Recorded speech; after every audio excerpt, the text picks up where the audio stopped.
ಶ್ರೀ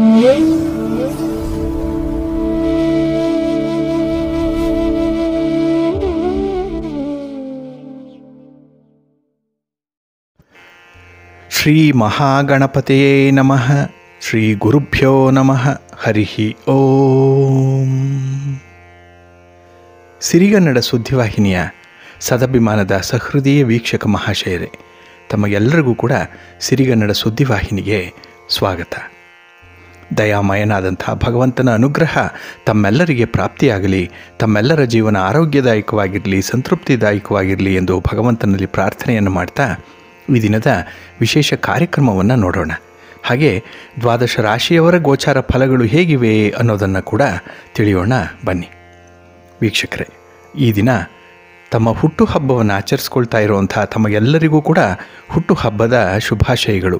ಹಾಗೆ ಈ ದಿನಾಂಕದಂದು ವಿವಾಹವಾಗಿರುವಂಥ ದಂಪತಿಗಳಿಗೂ ಕೂಡ ವಿವಾಹ ವಾರ್ಷಿಕೋತ್ಸವದ ಶುಭಾಶಯಗಳನ್ನು ಹೇಳ್ತಾ ಭಗವಂತ ತಮಗೆಲ್ಲರಿಗೂ ಕೂಡ ಸಕಲ ಸನ್ಮಂಗಳಗಳನ್ನು ಕರುಣಿಸಲಿ ಅಂತ ಹೇಳಿ ಸಿರಿಗನ್ನಡ ಸುದ್ದಿವಾಹಿನಿಯ ಪರವಾಗಿ ಪ್ರಾರ್ಥಿಸುತ್ತೇನೆ. ಪ್ರೀತಿಯ ವೀಕ್ಷಕ ಬಂಧುಗಳೇ, ಈ ದಿನ 2024 ಆಗಸ್ಟ್ ತಿಂಗಳ 22ನೇ ತಾರೀಕು ಬೃಹಸ್ಪತಿ ವಾಸರ ಅಂದರೆ ಗುರುವಾರ. ಈ ಗುರುವಾರದ ನಿತ್ಯ ಪಂಚಾಂಗ ಫಲ ಹೇಗಿದೆ ನೋಡೋಣ ಬನ್ನಿ. ಶ್ರೀ ಕ್ರೋಧಿ ನಾಮ ಸಂವತ್ಸರೆ, ದಕ್ಷಿಣಾಯಿನೆ, ವರ್ಷ ಋತು, ಶ್ರಾವಣ ಮಾಸ, ಕೃಷ್ಣ ಪಕ್ಷದ ತೃತೀಯ ಅಂದರೆ 3ನೇ ದಿನ. ಇದು ಈ ತಿಥಿ ಈ ದಿನ ಸಂಜೆ 5:43 ಇರಲಿದೆ. ನಂತರ ಚತುರ್ಥಿ ಆರಂಭ ಆಗುತ್ತೆ. ಈ ದಿನದ ನಕ್ಷತ್ರ ಉತ್ತರ ಭಾದ್ರ ನಕ್ಷತ್ರ. ಇದು ಈ ದಿನ ರಾತ್ರಿ 3:05 ಇರಲಿದೆ. ನಂತರ ರೇವತಿ ನಕ್ಷತ್ರ ಆರಂಭ ಆಗುತ್ತೆ. ಈ ದಿನದ ಕರ್ಣ ಪೂರ್ವಕರ್ಣ ಭದ್ರ ಅಥವಾ ವಿಷ್ಟಿ. ಇದು ಈ ದಿನ ಮಧ್ಯಾಹ್ನ 1:48 ಇರಲಿದೆ.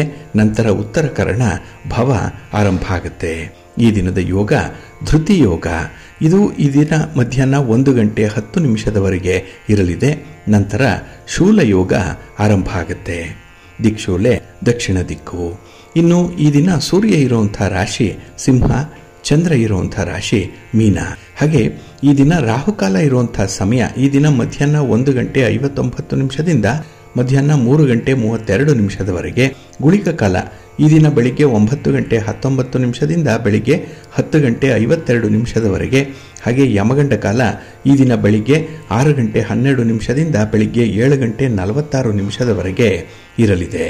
ಇನ್ನು ಈ ದಿನ ದುಷ್ಟ ಮುಹೂರ್ತ ಇರುವಂತಹ ಸಮಯ ಈ ದಿನ ಬೆಳಿಗ್ಗೆ 10:13 ಬೆಳಿಗ್ಗೆ 11:05 ಇನ್ನು ಅಪರಾಹ್ನ 3:25 ಅಪರಾಹ್ನ 4:17 ದುಷ್ಟ ಮುಹೂರ್ತದ ಸಮಯ. ಹಾಗಾಗಿ ಈ ಸಮಯದಲ್ಲಿ ಯಾವುದೇ ಪ್ರಯಾಣವನ್ನಾಗಲಿ ಯಾವುದೇ ಶುಭ ಕಾರ್ಯಗಳನ್ನಾಗಲಿ ಆರಂಭ ಮಾಡಬೇಡಿ.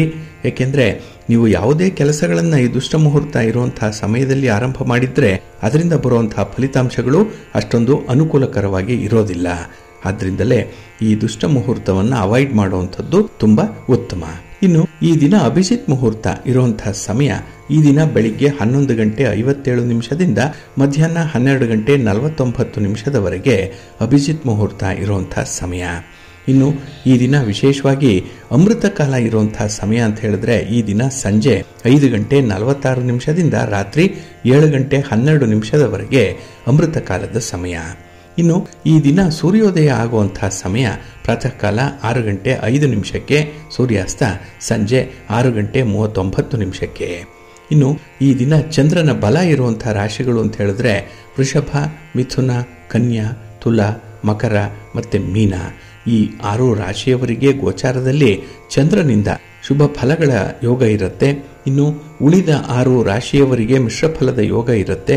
ಅದನ್ನು ಮುಂದೆ ದ್ವಾದಶ ರಾಶಿಯವರ ಗೋಚಾರ ಫಲಗಳನ್ನು ನೋಡುವಂತಹ ಸಂದರ್ಭದಲ್ಲಿ ಮತ್ತಷ್ಟು ವಿವರಗಳನ್ನು ತಿಳ್ಕೊಳ್ಳೋಣ. ಇನ್ನು ಈ ದಿನದ ಹೊರದ ಅಧಿಪತಿ ಗುರು. ಗುರು ಅಂತ ಹೇಳಿದ್ರೆ ಜ್ಞಾನಕ್ಕೆ ಕಾರಕನಾಗಿರುವಂಥವನು, ನ್ಯಾಯಕ್ಕೆ ಕಾರಕ, ಗೌರವಕ್ಕೆ, ಧರ್ಮಕ್ಕೆ, ಪೌರೋಹಿತ್ಯಕ್ಕೆ, ಶ್ರದ್ಧೆಗೆ, ಸದ್ಗುಣಕ್ಕೆ, ಗಾಂಭೀರ್ಯಕ್ಕೆ, ಹಾಗೆ ಪಾಂಡಿತ್ಯ, ಇನ್ನು ಭಾಗ್ಯೋದಯ ಆಗಲಿಕ್ಕೆ, ಹಾಗೆ ಪುತ್ರ ಸಂತಾನಕ್ಕೆ, ಹಾಗೆ ಜೀವಕಾರಕ ಗುರು ಕೂಡ. ಹಾಗಾಗಿ ನಾವು ಯಾವುದೇ ಕ್ಷೇತ್ರದಲ್ಲಿ ಈ ದಿನ ಕೆಲಸ ಮಾಡಿದ್ರೂ, ನಮ್ಮ ಚಟುವಟಿಕೆಗಳು ಯಾವುದೋ ಇದ್ದರೂ ಕೂಡ ಗುರುವಿನ ಅನುಗ್ರಹ ಇರುತ್ತೆ. ಎಲ್ಲ ಕೆಲಸ ಕಾರ್ಯಗಳಿಗೂ ಕೂಡ ಈ ದಿನ ಶುಭಕರವಾಗಿರುವಂತಹ ಸಮಯ ಇದು. ಹಾಗೆ ಈ ದಿನ ಗುರುಹೋರ ಇರುವಂತಹ ಸಮಯ ಅಂತ ಹೇಳಿದ್ರೆ, ಇದು ಈ ದಿನ ಬೆಳಿಗ್ಗೆ 6 ಗಂಟೆ 8 ನಿಮಿಷದಿಂದ ಬೆಳಿಗ್ಗೆ 7 ಗಂಟೆ 10 ನಿಮಿಷದವರೆಗೆ, ಇನ್ನು ಮಧ್ಯಾಹ್ನ 1 ಗಂಟೆ 24 ನಿಮಿಷದಿಂದ ಮಧ್ಯಾಹ್ನ 2 ಗಂಟೆ 26 ನಿಮಿಷದವರೆಗೆ, ಹಾಗೆ ರಾತ್ರಿ 8 ಗಂಟೆ 31 ನಿಮಿಷದಿಂದ ರಾತ್ರಿ 9 ಗಂಟೆ 29 ನಿಮಿಷದವರೆಗೆ ಗುರುಹೋರ ಇರುವಂಥ ಸಮಯ. ಇನ್ನು ಈ ದಿನ ಶನಿ ಹೋರ ಇರುವಂತಹ ಸಮಯ ಅಂತ ಹೇಳಿದ್ರೆ, ಈ ದಿನ ಪ್ರಾತಃ ಕಾಲ 5 ಗಂಟೆ 10 ನಿಮಿಷದಿಂದ ಬೆಳಿಗ್ಗೆ 6 ಗಂಟೆ 8 ನಿಮಿಷದವರೆಗೆ, ಇನ್ನು ಮಧ್ಯಾಹ್ನ 12 ಗಂಟೆ 22 ನಿಮಿಷದಿಂದ ಮಧ್ಯಾಹ್ನ 1 ಗಂಟೆ 24 ನಿಮಿಷದವರೆಗೆ, ಹಾಗೆ ರಾತ್ರಿ 7 ಗಂಟೆ 33 ನಿಮಿಷದಿಂದ ರಾತ್ರಿ 8 ಗಂಟೆ 31 ನಿಮಿಷದವರೆಗೆ ಶನಿ ಹೋರ ಇರುವಂಥ ಸಮಯ. ಹಾಗೆ ಈ ದಿನ ಇರುವಂತಹ ಬುಧ ಹೋರ ಏನಿದೆ, ಇದು ಅಷ್ಟೊಂದು ಅನುಕೂಲಕರವಾಗಿಲ್ಲ. ಹಾಗಾಗಿನೇ ಈ ಬುಧ ಹೋರದಲ್ಲಿ ಯಾವುದೇ ದಾಖಲೆ ಪತ್ರಗಳಿಗೆ ಸಹಿ ಮಾಡುವಂಥದ್ದಾಗಲಿ, ಪಾರ್ಟ್ನರ್ಶಿಪ್ ಡೀಡ್ಗೆ ಸಂಬಂಧಪಟ್ಟಂತಹ ವಿಚಾರಗಳಾಗಲಿ, ನಿಮ್ಮ ವ್ಯಾಪಾರಕ್ಕೆ ಸಂಬಂಧಿಸಿದಂತಹ ಯಾವುದೇ ತೀರ್ಮಾನಗಳನ್ನು ತೆಗೆದುಕೊಳ್ಳುವಂಥದ್ದನ್ನಾಗಲಿ ಈ ದಿನ ಇರುವಂತಹ ಬುಧ ಹೋರದಲ್ಲಿ ಮಾಡಬೇಡಿ. ಅಷ್ಟೊಂದು ಒಳ್ಳೆಯ ಫಲ ನಿಮಗೆ ಸಿಕ್ಕಲ್ಲ. ಇದು ಈ ದಿನ ಬೆಳಿಗ್ಗೆ 10 ಗಂಟೆ 17 ನಿಮಿಷದಿಂದ ಬೆಳಿಗ್ಗೆ 11 ಗಂಟೆ 19 ನಿಮಿಷದವರೆಗೆ, ಇನ್ನು ಸಂಜೆ 5 ಗಂಟೆ 33 ನಿಮಿಷದಿಂದ ಸಂಜೆ 6 ಗಂಟೆ 36 ನಿಮಿಷದವರೆಗೆ, ಹಾಗೆ ರಾತ್ರಿ 12 ಗಂಟೆ 22 ನಿಮಿಷದಿಂದ ರಾತ್ರಿ 1 ಗಂಟೆ 19 ನಿಮಿಷದವರೆಗೆ ಬುಧ ಹೋರ ಇರುವಂತಹ ಸಮಯ. ಇದನ್ನು ಸ್ವಲ್ಪ ಅವಾಯ್ಡ್ ಮಾಡ್ಕೊಳ್ಳಿ. ಹಾಗೆ ಈ ದಿನ ಇರುವಂಥ ರವಿ ಹೋರ ಬಹಳ ಚೆನ್ನಾಗಿದೆ, ಹೈಲಿ ಫೇವರಬಲ್ ಆಗಿರುವಂಥದ್ದು. ಅದರಲ್ಲೂ ರಾಜಕಾರಣಿಗಳಿಗೆ ನಿಮ್ಮ ಚಟುವಟಿಕೆಗಳು ಏನೇ ಇದ್ರೂ ರವಿ ಹೋರದಲ್ಲಿ ಆರಂಭ ಮಾಡಿ ಒಳ್ಳೆಯದಾಗುತ್ತೆ. ಹಾಗೆ ಸರ್ಕಾರದ ಮಟ್ಟದಲ್ಲಿ ಆಗಬೇಕಾಗಿರುವಂತಹ ಕೆಲಸ ಕಾರ್ಯಗಳಾಗಲಿ, ಇಲಾಖೆಯ ಅಧಿಕಾರಿಗಳನ್ನು ಭೇಟಿ ಮಾಡುವಂಥದ್ದಾಗಲಿ, ರಾಜಕಾರಣಿಗಳನ್ನು ಭೇಟಿ ಮಾಡಿ ಅವರಿಂದ ಸಹಾಯ ಸಹಕಾರಗಳನ್ನು ಪಡ್ಕೊಳ್ಳುವಂಥದ್ದನ್ನಾಗಲಿ ಈ ದಿನ ಇರುವಂತಹ ರವಿ ಹೋರಾದಲ್ಲಿ ಮಾಡಿ ಒಳ್ಳೆಯ ಫಲ ಸಿಕ್ಕತ್ತೆ. ಇದು ಈ ದಿನ ಬೆಳಿಗ್ಗೆ 8 ಗಂಟೆ 12 ನಿಮಿಷದಿಂದ ಬೆಳಿಗ್ಗೆ 9 ಗಂಟೆ 15 ನಿಮಿಷದವರೆಗೆ, ಇನ್ನು ಅಪರಾಹ್ನ 3 ಗಂಟೆ 29 ನಿಮಿಷದಿಂದ ಅಪರಾಹ್ನ 4 ಗಂಟೆ 31 ನಿಮಿಷದವರೆಗೆ, ಹಾಗೆ ರಾತ್ರಿ 10 ಗಂಟೆ 26 ನಿಮಿಷದಿಂದ ರಾತ್ರಿ 11 ಗಂಟೆ 24 ನಿಮಿಷದವರೆಗೆ ರವಿ ಹೋರ ಇರುವಂತಹ ಸಮಯ. ಇದನ್ನು ನೀವು ಅನುಸರಣೆ ಮಾಡ್ಬೋದು, ಒಳ್ಳೆಯದಾಗುತ್ತೆ. ಅದೇ ರೀತಿ ಈ ದಿನ ಇರುವಂಥ ಶುಕ್ರ ಹೋರ ಕೂಡ ಬಹಳ ಚೆನ್ನಾಗಿದೆ. ಅದರಲ್ಲೂ ಫೇವರಬಲ್ ಆಗಿರುವಂಥದ್ದು ಈ ವಿವಾಹಕ್ಕೆ ಸಂಬಂಧಪಟ್ಟಂತಹ ಚಟುವಟಿಕೆಗಳನ್ನು ಮಾಡುವಂಥವ್ರಿಗೆ. ಹಾಗೆ ರೇಷ್ಮೆ ವ್ಯಾಪಾರಿಗಳಿಗೆ, ಇಂಟೀರಿಯರ್ ಡಿಸೈನರ್ಸ್ಗೂ ಕೂಡ ಈ ದಿನ ಇರುವಂಥ ಶುಕ್ರ ಹೋರದಲ್ಲಿ ಲಾಭ ಇದೆ, ವ್ಯಾಪಾರ ಚೆನ್ನಾಗಿ ಕುದುರುತ್ತೆ. ಹಾಗಾಗಿನೇ ಶುಕ್ರ ಹೋರ ಈ ದಿನ ಇರುವಂಥ ಸಂದರ್ಭದಲ್ಲಿ ನಿಮ್ಮ ಹಣಕಾಸಿನ ವ್ಯವಹಾರಗಳನ್ನು ಕೂಡ ಆರಂಭ ಮಾಡ್ಬೋದು. ಇದು ಈ ದಿನ ಬೆಳಿಗ್ಗೆ 9 ಗಂಟೆ 15 ನಿಮಿಷದಿಂದ ಬೆಳಿಗ್ಗೆ 10 ಗಂಟೆ 17 ನಿಮಿಷದವರೆಗೆ, ಇನ್ನು ಅಪರಾಹ್ನ 4 ಗಂಟೆ 31 ನಿಮಿಷದಿಂದ ಅಪರಾಹ್ನ 5 ಗಂಟೆ 33 ನಿಮಿಷದವರೆಗೆ, ಇನ್ನು ರಾತ್ರಿ 11 ಗಂಟೆ 26 ನಿಮಿಷದಿಂದ ರಾತ್ರಿ 12 ಗಂಟೆ 24 ನಿಮಿಷದವರೆಗೆ ಶುಕ್ರ ಹೋರ ಇರುವಂತಹ ಸಮಯ. ಇದನ್ನು ನೀವು ಅನುಸರಣೆ ಮಾಡಿ ಒಳ್ಳೆಯದಾಗುತ್ತೆ. ಬಂಧುಗಳೇ, ನಿಮ್ಮ ಕೆಲಸ ಕಾರ್ಯಗಳು ಯಾವುದೇ ಇದ್ರೂ ಕೂಡ ಅದನ್ನು ಒಳ್ಳೆಯ ಸಮಯದಲ್ಲಿ ಆರಂಭ ಮಾಡಿ. ಒಳ್ಳೆಯ ಮುಹೂರ್ತ ಯಾವುದು ಅನ್ನುವಂಥದ್ದನ್ನು ತಿಳ್ಕೊಳ್ಳಿ. ಅದಕ್ಕಾಗಿಯೇ ಕೆಲವು ನಿರ್ದಿಷ್ಟ ಕೆಲಸಗಳನ್ನು ಒಳ್ಳೆಯ ಹೊರದಲ್ಲಿ ಆರಂಭ ಮಾಡಿದ್ರೆ ಅತ್ಯುತ್ತಮವಾದಂತಹ ಫಲಿತಾಂಶ ಸಿಕ್ಕತ್ತೆ. ಅದಕ್ಕಾಗಿಯೇ ನೀವು ಪ್ರತಿನಿತ್ಯ ಆಯಾ ದಿನದ ತಿಥಿ, ವಾರ, ನಕ್ಷತ್ರ, ಯೋಗ, ಕರ್ಣ ಇವುಗಳ ಬಗ್ಗೆ ತಿಳ್ಕೊಳ್ಬೇಕು. ಹಾಗೆ ಸಿರಿಗನ್ನಡ ಸುದ್ದಿವಾಹಿನಿ ಪ್ರತಿನಿತ್ಯ ಪ್ರಸಾರ ಮಾಡುವಂತಹ ಈ ಪಂಚಾಂಗದ ವಿವರಗಳನ್ನು ಕೂಡ ಕೇಳಿಸ್ಕೊಳ್ತಾ ಇರಿ. ಇದರಲ್ಲಿ ನಿಮಗೆ ಬೇಕಾದಂಥ ಮಾಹಿತಿಗಳು ಸಿಕ್ಕತ್ತೆ. ಅದನ್ನು ನೀವು ಅನುಸರಣೆ ಮಾಡೋದ್ರಿಂದ ಖಂಡಿತ ಒಳ್ಳೆಯ ಫಲ ನಿಮಗೆ ಸಿಕ್ಕತ್ತೆ. ಹಾಗೆ ಈ ದಿನದಲ್ಲಿ ಸಂಕಷ್ಟಹರ ಚತುರ್ಥಿಯನ್ನು ಆಚರಣೆ ಮಾಡುವಂಥದ್ದು ಇದೆ. ಏಕೆಂದರೆ ಈ ದಿನ ಸಂಜೆ 5 ಗಂಟೆ 43 ನಿಮಿಷಕ್ಕೆ ಈ ಕೃಷ್ಣ ಪಕ್ಷದ ತೃತೀಯದ ತಿಥಿ ಮುಕ್ತಾಯ ಆಗುತ್ತೆ. ಇನ್ನು ಚತುರ್ಥಿಯ ತಿಥಿ ಈ ದಿನ ಸಂಜೆ ಆರಂಭ ಆಗ್ತಾ ಇದೆ. ಹಾಗಾಗಿ ಈ ದಿನ ಸಂಜೆ ಸಂಕಷ್ಟಹರ ಗಣಪತಿ ವ್ರತವನ್ನು ಆಚರಣೆ ಮಾಡುವಂಥದ್ದಿದೆ. ಈ ದಿನ ಚಂದ್ರೋದಯ ಆಗುವಂಥದ್ದು ರಾತ್ರಿ 8 ಗಂಟೆ 52 ನಿಮಿಷಕ್ಕೆ. ಇದನ್ನು ನೀವು ಅನುಸರಣೆ ಮಾಡಬಹುದು, ಪೂಜಾದಿಗಳನ್ನು ಮುಂದುವರಿಸಬಹುದು. ಹಾಗೆ ಈ ದಿನ ಇನ್ನೊಂದು ವಿಶೇಷತೆ ಅಂತ ಹೇಳಿದ್ರೆ, ಸಿಂಹ ರಾಶಿಯಲ್ಲಿ ಇರುವಂತಹ ಬುಧ ವಕ್ರಿಯಾಗಿ ಕರ್ಕಾಟಕ ರಾಶಿಗೆ ಪ್ರವೇಶ ಮಾಡ್ತಾ ಇದ್ದಾನೆ. ಹಾಗಾಗಿ ಹಿಮ್ಮುಖ ಚಲನೆ ಬುಧನಿಗೆ ಈ ದಿನದಿಂದ ಇರುವಂಥದ್ದು. ಇದು ಆಗಸ್ಟ್ 28ನೇ ತಾರೀಕಿನವರೆಗೆ ಇರುತ್ತೆ. ಆ ದಿನ ಬುಧ ವಕ್ರತ್ಯಾಗವನ್ನು ಮಾಡ್ತಾನೆ. ಅಲ್ಲಿಯವರೆಗೂ ಕೂಡ ವ್ಯಾಪಾರಸ್ಥರಿಗೆ, ವ್ಯವಹಾರಸ್ಥರಿಗೆ 6 ದಿನಗಳ ಕಾಲ ತುಂಬ ವ್ಯತಿರಿಕ್ತವಾದಂತಹ ಪರಿಣಾಮಗಳು ಉಂಟಾಗ್ತಾ ಇರುತ್ತೆ. ಹಾಗಾಗಿ ದೊಡ್ಡ ಬಂಡವಾಳ ಹಾಕಿ ವ್ಯಾಪಾರ ಮಾಡುವಂಥವರು ಸ್ವಲ್ಪ ಎಚ್ಚರಿಕೆಯಿಂದ ಇರಿ. ಇನ್ನು ವ್ಯಾಪಾರಕ್ಕಾಗಿಯೇ ದೂರದ ಪ್ರಯಾಣ ಮಾಡುವಂಥವರು ಕೂಡ ಆದಷ್ಟು ಪೂರ್ವ ಸಿದ್ಧತೆಯೊಂದಿಗೆ ಹೋಗಿ, ಇಲ್ಲ 6 ದಿನಗಳ ತರುವಾಯ ನಿಮ್ಮ ಪ್ರಯತ್ನವನ್ನು ಮುಂದುವರಿಸಿ, ಒಳ್ಳೆಯದಾಗುತ್ತೆ. ಹಾಗಾಗಿ ವಕ್ರಿ ಬುಧ ವ್ಯಾಪಾರಸ್ಥರಿಗೆ, ವರ್ತಕರಿಗೆ, ದಳ್ಳಾಳಿಗಳಿಗೆ ಸ್ವಲ್ಪ ಮಿಶ್ರ ಫಲವನ್ನು ತರುವಂಥವನು, ಸ್ವಲ್ಪ ಜಾಗ್ರತೆ. ಇನ್ನು ಕರ್ಕಾಟಕ ರಾಶಿಯಲ್ಲೇ ಬುಧ ಇರುವಂಥವನು. ಹಾಗಾಗಿ ಈ ಕರ್ಕಾಟಕ ರಾಶಿಯ ಅಧಿಪತಿಯಾದಂತಹ ಚಂದ್ರನಿಗೂ ಬುಧನಿಗೂ ವೈರತ್ವ ಇದೆ. ತಂದೆ ಮಕ್ಕಳಾದರೂ ಕೂಡ ಅಲ್ಲಿ ಒಂದು ವೈರತ್ವ ಅನ್ನುವಂಥದ್ದು ಇರುತ್ತೆ. ಹಾಗಾಗಿನೇ ಇಲ್ಲಿ ವ್ಯಾಪಾರಸ್ಥರಿಗೆ ಶತ್ರುಗಳ ಕಾಟ ಜಾಸ್ತಿ ಇರುತ್ತೆ. ಏನೋ ಒಂದು ಸ್ಪರ್ಧೆ ಇದೆ, ಒಂದು ಕಾಂಪಿಟೇಷನ್ ಅನ್ನುವಂಥದ್ದು ಇದೆ.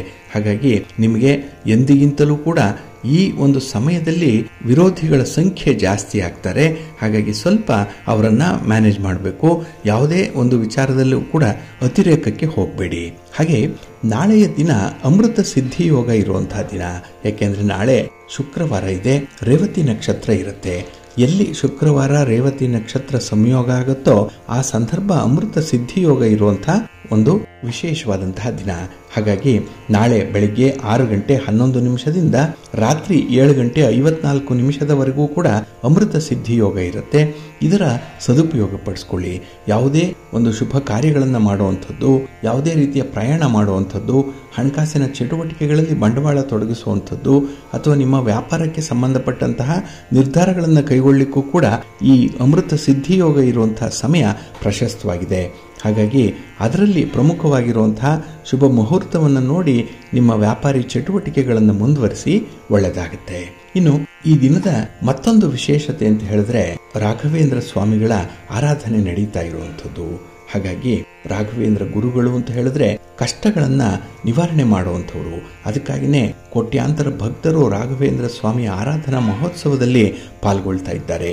ಎಲ್ಲೆಲ್ಲಿ ರಾಘವೇಂದ್ರ ಸ್ವಾಮಿಗಳ ಮಠ ಇದೆಯೋ ಅಲ್ಲೆಲ್ಲವೂ ಕೂಡ ಗುರುಗಳ ಆರಾಧನೆ ನಡೀತಾ ಇದೆ. ಅದರಲ್ಲೂ ಈ ಒಂದು ಮಂತ್ರವನ್ನ ನೀವು ಪಠಣ ಮಾಡಿಕೊಂಡ್ರೆ, ಭಕ್ತಿಯಿಂದ ಹೇಳ್ಕೊಂಡ್ರೆ, ಸಾಕ್ಷಾತ್ ಗುರುರಾಯರು ನಿಮ್ಮ ಕನಸಿನಲ್ಲಿ ಬಂದು ನಿಮ್ಮ ಕಷ್ಟಗಳನ್ನ ಬಗೆಹರಿಸ್ತಾರೆ ಅನ್ನುವಂಥ ಒಂದು ನಂಬಿಕೆ ಇದೆ. ಹಾಗಾಗಿ ರಾಯರ ಮಹಿಮೆಯನ್ನ ನೇರವಾಗಿ ನೋಡಬೇಕು ಅಂತ ಹೇಳಿದ್ರೆ ಇಲ್ಲಿ ರಾಯರ ಒಂದು ಮಂತ್ರವನ್ನ ನೀವು ಹೇಳ್ಕೊಳ್ಬೇಕು. ಗುರುಗಳು ಜೀವಂತವಾಗಿ ಸಮಾಧಿಯಾಗಿರುವಂಥವ್ರು. ಹಾಗಾಗಿನೇ ಗುರುಗಳನ್ನ ಆರಾಧನೆ ಮಾಡಿದ್ರೆ ಅವರಿಂದ ನೇರವಾಗಿ ಆಶೀರ್ವಾದ ಪೂರ್ವಕವಾದಂತಹ ಅನುಗ್ರಹ ಸಿಕ್ಕತ್ತೆ. ಜೊತೆಗೆ ಗುರು ರಾಘವೇಂದ್ರರು ಆರಾಧನೆ ಮಾಡ್ತಾ ಇದ್ದಂತಹ ಒಂದು ದೇವರು ಅಂತ ಹೇಳಿದ್ರೆ ಮೂಲರ. ಇದು ಜೀವನದಲ್ಲಿ ಎಂತಹ ಕಷ್ಟಗಳು ಬಂದರೂ ಕೂಡ ಗುರುರಾಯರನ್ನ ಸ್ಮರಣೆ ಮಾಡಿಕೊಂಡ್ರೆ ಕಷ್ಟವು ಮಂಜಿನಂತೆ ಕರಗಿ ಹೋಗುತ್ತೆ ಅನ್ನುವಂಥ ಒಂದು ನಂಬಿಕೆ ಇದೆ. ಹಾಗಾಗಿ ಗುರುರಾಯರನ್ನ ಸ್ತುತಿಸಲಿಕ್ಕೆ ಹಲವಾರು ಸ್ತೋತ್ರಗಳಿದೆ, ಮಂತ್ರಗಳಿದೆ. ಅದರಲ್ಲೂ ಈ ರಾಘವೇಂದ್ರ ಗಾಯತ್ರಿ ಮಂತ್ರ ಏನಿದೆ ಅದು ತುಂಬಾ ಶ್ರೇಷ್ಠವಾಗಿರುವಂತಹ ಮಂತ್ರ. ಹಾಗಾಗಿ ರಾಘವೇಂದ್ರ ಗಾಯತ್ರಿ ಮಂತ್ರವನ್ನ ದಿನಕ್ಕೆ 1 ಬಾರಿ, 3 ಬಾರಿ, 5, 9, 21, 1008 ಅಥವಾ 108 ಬಾರಿ ಇದನ್ನ ಜಪಿಸಬಹುದು. ರಾಘವೇಂದ್ರ ಗಾಯತ್ರಿ ಮಂತ್ರವನ್ನ ಪಠಣೆ ಮಾಡಲಿಕ್ಕೆ ಕೆಲವೊಂದು ನೀತಿ ನಿಯಮಗಳಿದೆ. ಅದನ್ನ ಪಾಲಿಸಿಕೊಂಡು ನೀವು ಈ ಮಂತ್ರ ಪಠಣೆಯನ್ನ ಮಾಡಿದ್ರೆ ಗುರುರಾಯರು ಖಂಡಿತ ನಿಮ್ಮ ಸಂಕಷ್ಟಗಳನ್ನ ನಿವಾರಣೆ ಮಾಡ್ತಾರೆ. ಹಾಗಾಗಿ ಈ ಮಂತ್ರವನ್ನ ರಾಯರ ಆರಾಧನಾ ದಿನದಂದು ಪಠಣ ಮಾಡ್ಕೊಳ್ಬಹುದು ಅಥವಾ ವಾರದಲ್ಲಿ ಬರುವಂತಹ ಪ್ರತಿ ಗುರುವಾರ ಇದನ್ನ ಪಠಿಸಬೇಕಾಗುತ್ತೆ.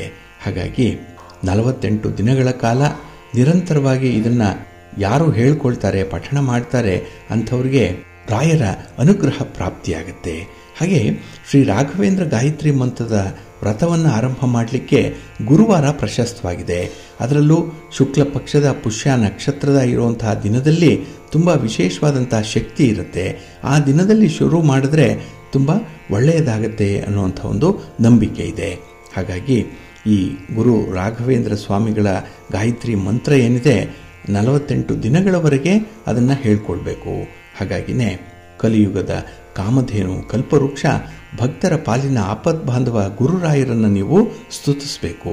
ಇಲ್ಲಿ ನಮ್ಮ ಸಂಕಷ್ಟಗಳನ್ನು ನಿವಾರಣೆ ಮಾಡಿಕೊಳ್ಳಿಕ್ಕೆ ರಾಘವೇಂದ್ರ ಗಾಯತ್ರಿ ಮಂತ್ರ ಯಾವುದು ಅಂತ ಹೇಳಿದ್ರೆ ಓಂ ವೆಂಕಟನಾಥಾಯ ವಿದ್ಮಹೆ ಸಚ್ಚಿದಾನಂದಾಯ ಧೀಮಹಿ ತನ್ನೋ ರಾಘವೇಂದ್ರ ಪ್ರಚೋದಯಾತ್ ಅನ್ನುವಂಥ ಈ ರಾಘವೇಂದ್ರ ಗಾಯತ್ರಿ ಮಂತ್ರವನ್ನು ಹೇಳ್ಕೊಳ್ಳಿ. ನಿಮ್ಮ ಕಷ್ಟಗಳು ನಿವಾರಣೆಯಾಗುತ್ತೆ. ಹಾಗೆ ಓಂ ವೆಂಕಟನಾಥಾಯ ವಿದ್ಮಹೆ ತಿಮ್ಮಣ್ಣ ಪುತ್ರಾಯ ಧೀಮಹಿ ತನ್ನೋ ರಾಘವೇಂದ್ರ ಪ್ರಚೋದಯಾತ್ ಅನ್ನುವಂತಹ ಈ ಗಾಯತ್ರಿ ಮಂತ್ರವನ್ನು ಹೇಳ್ಕೊಳ್ಳಿ. ನಿಮ್ಮ ಸಮಸ್ಯೆಗಳು ದೂರವಾಗುತ್ತೆ. ಇನ್ನು ಓಂ ಪ್ರಹ್ಲಾದಾಯ ವಿದ್ಮಹೆ ವ್ಯಾಸರಾಜಾಯ ಧೀಮಹಿ ತನ್ನೋ ರಾಘವೇಂದ್ರ ಪ್ರಚೋದಯಾತ್ ಅನ್ನುವಂಥ ಮಂತ್ರವನ್ನು 108 ಬಾರಿ ಪಠಣ ಮಾಡಿಕೊಳ್ಳಿ. ನಿಮ್ಮ ಇಷ್ಟಾರ್ಥಗಳು ನೆರವೇರುತ್ತೆ. ಪ್ರೀತಿಯ ಬಂಧುಗಳೇ, ಈ ಶ್ರಾವಣ ಮಾಸದ ವಿಶೇಷತೆಗಳಲ್ಲಿ ಈ ದಿನ ಬಹಳ ಮುಖ್ಯವಾಗಿರುವಂಥ ಒಂದು ಅಂಶವನ್ನು ನೋಡೋಣ. ತಮಗೆಲ್ಲರಿಗೂ ಗೊತ್ತಿರೋ ಹಾಗೆ ವಿಷ್ಣು ಅಲಂಕಾರ ಪ್ರಿಯ, ಶಿವ ಅಭಿಷೇಕ ಪ್ರಿಯ ಅನ್ನುವಂಥ ಒಂದು ಆರ್ಯೋಕ್ತಿ ಇದೆ. ಅಂದ್ರೆ ನಮ್ಮ ಶಾಸ್ತ್ರಗಳು ಹೇಳುವ ಪ್ರಕಾರ ಶಿವ ಅಭಿಷೇಕವನ್ನ ತುಂಬಾ ಇಷ್ಟಪಡ್ತಾನೆ. ಅದರಲ್ಲೂ ಗಂಗಾ ಜಲದಿಂದ ಅಭಿಷೇಕವನ್ನ ಮಾಡಿದ್ರೆ ಭಾವ ಪರವಶನಾಗ್ತಾನೆ ಅನ್ನುವಂಥ ಒಂದು ನಂಬಿಕೆ ಇದೆ. ಆದ್ರಿಂದಲೇ ಶಿವನಿಗೆ ಅಭಿಷೇಕ ಮಾಡೋದ್ರಿಂದ ಉತ್ತಮವಾದಂತಹ ಲಾಭಗಳನ್ನ ಪಡ್ಕೊಳ್ಳಿಕ್ಕೆ ಅವಕಾಶಗಳಿದೆ. ಅದರಲ್ಲೂ ಈ ಅಭಿಷೇಕ ಅನ್ನುವಂತಹ ಒಂದು ಪದದ ಅರ್ಥ ಸ್ನಾನ ಮಾಡಿಸುವಂಥದ್ದು ಅನ್ನುವಂಥದ್ದು. ಇನ್ನು ರುದ್ರಾಭಿಷೇಕ ಅಂತ ಹೇಳಿದ್ರೆ ರುದ್ರದೇವರ ಅಭಿಷೇಕ ಅಂದ್ರೆ ರುದ್ರ ಮಂತ್ರಗಳಿಂದ ಶಿವಲಿಂಗದ ಅಭಿಷೇಕ ಮಾಡುವಂಥದ್ದು. ಇಲ್ಲಿ ಪವಿತ್ರ ಸ್ನಾನವನ್ನ ಶಿವನಿಗೆ ರುದ್ರ ರೂಪದಲ್ಲಿ ನೀಡಲಾಗುತ್ತೆ ಅನ್ನುವಂಥ ಒಂದು ವಿಚಾರ ಇದೆ. ಇಲ್ಲಿ ಪವಿತ್ರೀಕರಣದಲ್ಲಿ ಹಲವು ರೂಪಗಳು ಇದೆ, ಹಲವು ವಿಧಗಳು ಕೂಡ ಇದೆ. ಶಿವನನ್ನ ಮೆಚ್ಚಿಸಲಿಕ್ಕೆ ಉತ್ತಮ ಮಾರ್ಗ ಅಂತ ಹೇಳಿದ್ರೆ ರುದ್ರಾಭಿಷೇಕವನ್ನ ಮಾಡುವಂಥದ್ದು. ಅದನ್ನ ಉತ್ತಮರಿಂದ ಮಾಡಿಸಿದ್ರೆ ಶೀಘ್ರವಾದ ಫಲಪ್ರಾಪ್ತಿಯಾಗುತ್ತೆ. ಹಾಗೆ ಈ ರುದ್ರಾಭಿಷೇಕ ವಿಶೇಷವಾಗಿ ಫಲಪ್ರದವಾಗಿರುವಂಥದ್ದು. ಹಾಗಾಗಿನೇ ಕೆಲವೊಂದು ಪ್ರಮುಖವಾದಂತಹ ಸನ್ನಿವೇಶಗಳಲ್ಲಿ ಶಿವನಿಗೆ ರುದ್ರಾಭಿಷೇಕವನ್ನ ಮಾಡಿಸ್ತಾರೆ. ಇಲ್ಲಿ ರುದ್ರ ಎಲ್ಲ ದೇವತೆಗಳ ಆತ್ಮದಲ್ಲಿ ಇದ್ದಾನೆ ಅನ್ನುವಂಥ ಒಂದು ಸಂಕಲ್ಪವನ್ನ ಮಾಡ್ಕೊಳ್ತಾರೆ. ಎಲ್ಲ ದೇವತೆಗಳು ರುದ್ರನ ಆತ್ಮದಲ್ಲಿ ಇರ್ತಾರೆ. ರುದ್ರಾಭಿಷೇಕದಲ್ಲಿ ಶಿವನ ರುದ್ರ ಅವತಾರವನ್ನ ಪೂಜೆ ಮಾಡ್ತಾರೆ. ಇದು ಶಿವನ ಉಗ್ರ ರೂಪ. ಇದು ಇಲ್ಲಿ ರುದ್ರಾಭಿಷೇಕ ಅಶುಭ ಗ್ರಹಗಳ ಪ್ರಭಾವವನ್ನ ಕಡಿಮೆ ಮಾಡುತ್ತೆ ಅನ್ನುವಂಥ ಒಂದು ನಂಬಿಕೆ ಕೂಡ ಇದೆ. ಆದ್ರಿಂದಲೇ ಯಾವುದೇ ವ್ಯಕ್ತಿ ಯಾವುದೇ ಸಮಸ್ಯೆಗಳಿಂದ ಬಳಲ್ತಾ ಇದ್ರೆ ಅದರಿಂದ ಮುಕ್ತಿಯನ್ನ ಪಡ್ಕೊಳ್ತಾನೆ ಅನ್ನುವಂಥ ಒಂದು ವಿಚಾರ ಇದೆ. ಹಾಗಾಗಿ ಯಾರ ಮನೆಯಲ್ಲಿ ರುದ್ರಾಭಿಷೇಕವನ್ನ ಮಾಡಿಸ್ತಾರೆ ಆ ಕುಟುಂಬದಲ್ಲಿ ಸುಖ, ಸಮೃದ್ಧಿ, ಶಾಂತಿ ನೆಲೆಸಿರುತ್ತೆ ಅನ್ನುವಂಥ ಒಂದು ನಂಬಿಕೆ ಇದೆ. ಅದರಲ್ಲೂ ಈ ಶ್ರಾವಣ ಮಾಸದಲ್ಲಿ ರುದ್ರಾಭಿಷೇಕಕ್ಕೆ ಬಹಳ ವಿಶೇಷವಾದಂತಹ ಮಹತ್ವ ಇರುವಂಥದ್ದು. ಯಾಕೆಂದ್ರೆ ಶಿವನನ್ನ ಮೆಚ್ಚಿಸಬೇಕು ಅಂತ ಹೇಳಿದ್ರೆ ಈ ಶ್ರಾವಣ ಮಾಸದಲ್ಲಿ ಶಿವನಿಗೆ ರುದ್ರಾಭಿಷೇಕವನ್ನ ಮಾಡಿದರೆ ಸಾಕು, ಭಕ್ತರ ಇಷ್ಟಾರ್ಥಗಳನ್ನ ನೆರವೇರಿಸ್ತಾನೆ ಅನ್ನುವಂಥ ಒಂದು ನಂಬಿಕೆ ಇದೆ. ಆದ್ರಿಂದಲೇ ರುದ್ರಾಭಿಷೇಕವನ್ನ ಅತ್ಯಂತ ಮಂಗಳಕರವಾಗಿರುವಂಥದ್ದು, ಹಾಗೆ ಅತ್ಯಂತ ಫಲಪ್ರದವಾಗಿರುವಂತಹ ಒಂದು ಅಭಿಷೇಕ ಅಂತ ಹೇಳಿ ಪರಿಗಣಿಸಿದ್ದಾರೆ. ಆದ್ರೆ ಈ ಶ್ರಾವಣ ಮಾಸದಲ್ಲಿ ಅದರ ಪ್ರಾಮುಖ್ಯತೆ ಮತ್ತಷ್ಟು ಹೆಚ್ಚಾಗಿರುವಂಥದ್ದು. ಏಕೆ ಅಂತ ಹೇಳಿದ್ರೆ ಇಲ್ಲಿ ಶಿವಪುರಾಣದ ರುದ್ರ ಸಂಹಿತೆಯಲ್ಲಿ ಶ್ರಾವಣ ಮಾಸದಲ್ಲಿ ರುದ್ರಾಭಿಷೇಕವನ್ನ ಮಾಡಿಸುವಂಥದ್ದು ವಿಶೇಷವಾಗಿ ಫಲಕಾರಿ ಅಂತ ಉಲ್ಲೇಖಿಸಿದ್ದಾರೆ. ಇಲ್ಲಿ ರುದ್ರಾಭಿಷೇಕದಲ್ಲಿ ಪುಣ್ಯ ಸ್ನಾನ ಮಾಡಿದ ನಂತರ ಶಿವನನ್ನ ಪೂಜೆ ಮಾಡುವಂಥದ್ದು. ಅದರಲ್ಲೂ ನಮ್ಮ ಧರ್ಮದಲ್ಲಿ ಅತ್ಯಂತ ಪರಿಣಾಮಕಾರಿಯಾದಂತಹ ಪೂಜೆ ಇದು ಅಂತ ಹೇಳಿ ಪರಿಗಣಿತವಾಗಿರುವಂಥದ್ದು. ಇದರ ಫಲಿತಾಂಶ ಏನಿದೆ ಅದು ತಕ್ಷಣವೇ ನಮಗೆ ನೀಡಿಬಿಡುತ್ತೆ. ಹಾಗಾಗಿ ಶಿವ ಬಹಳ ಬೇಗ ಪ್ರಸನ್ನನಾಗ್ತಾನೆ, ಆಶುತೋಷನಾಗ್ಬಿಡ್ತಾನೆ ಈ ಸಂದರ್ಭದಲ್ಲಿ. ಹಾಗಾಗಿ ನಮ್ಮ ಎಲ್ಲ ಇಷ್ಟಾರ್ಥಗಳನ್ನ, ಬಯಕೆಗಳನ್ನ ಈಡೇರಿಸುವಂಥವನು, ಹಾಗೆ ವರಪ್ರದಾನ ಮಾಡುವಂಥವನು ಶಿವ ಅನ್ನುವಂಥದ್ದು ಭಕ್ತರ ನಂಬಿಕೆ.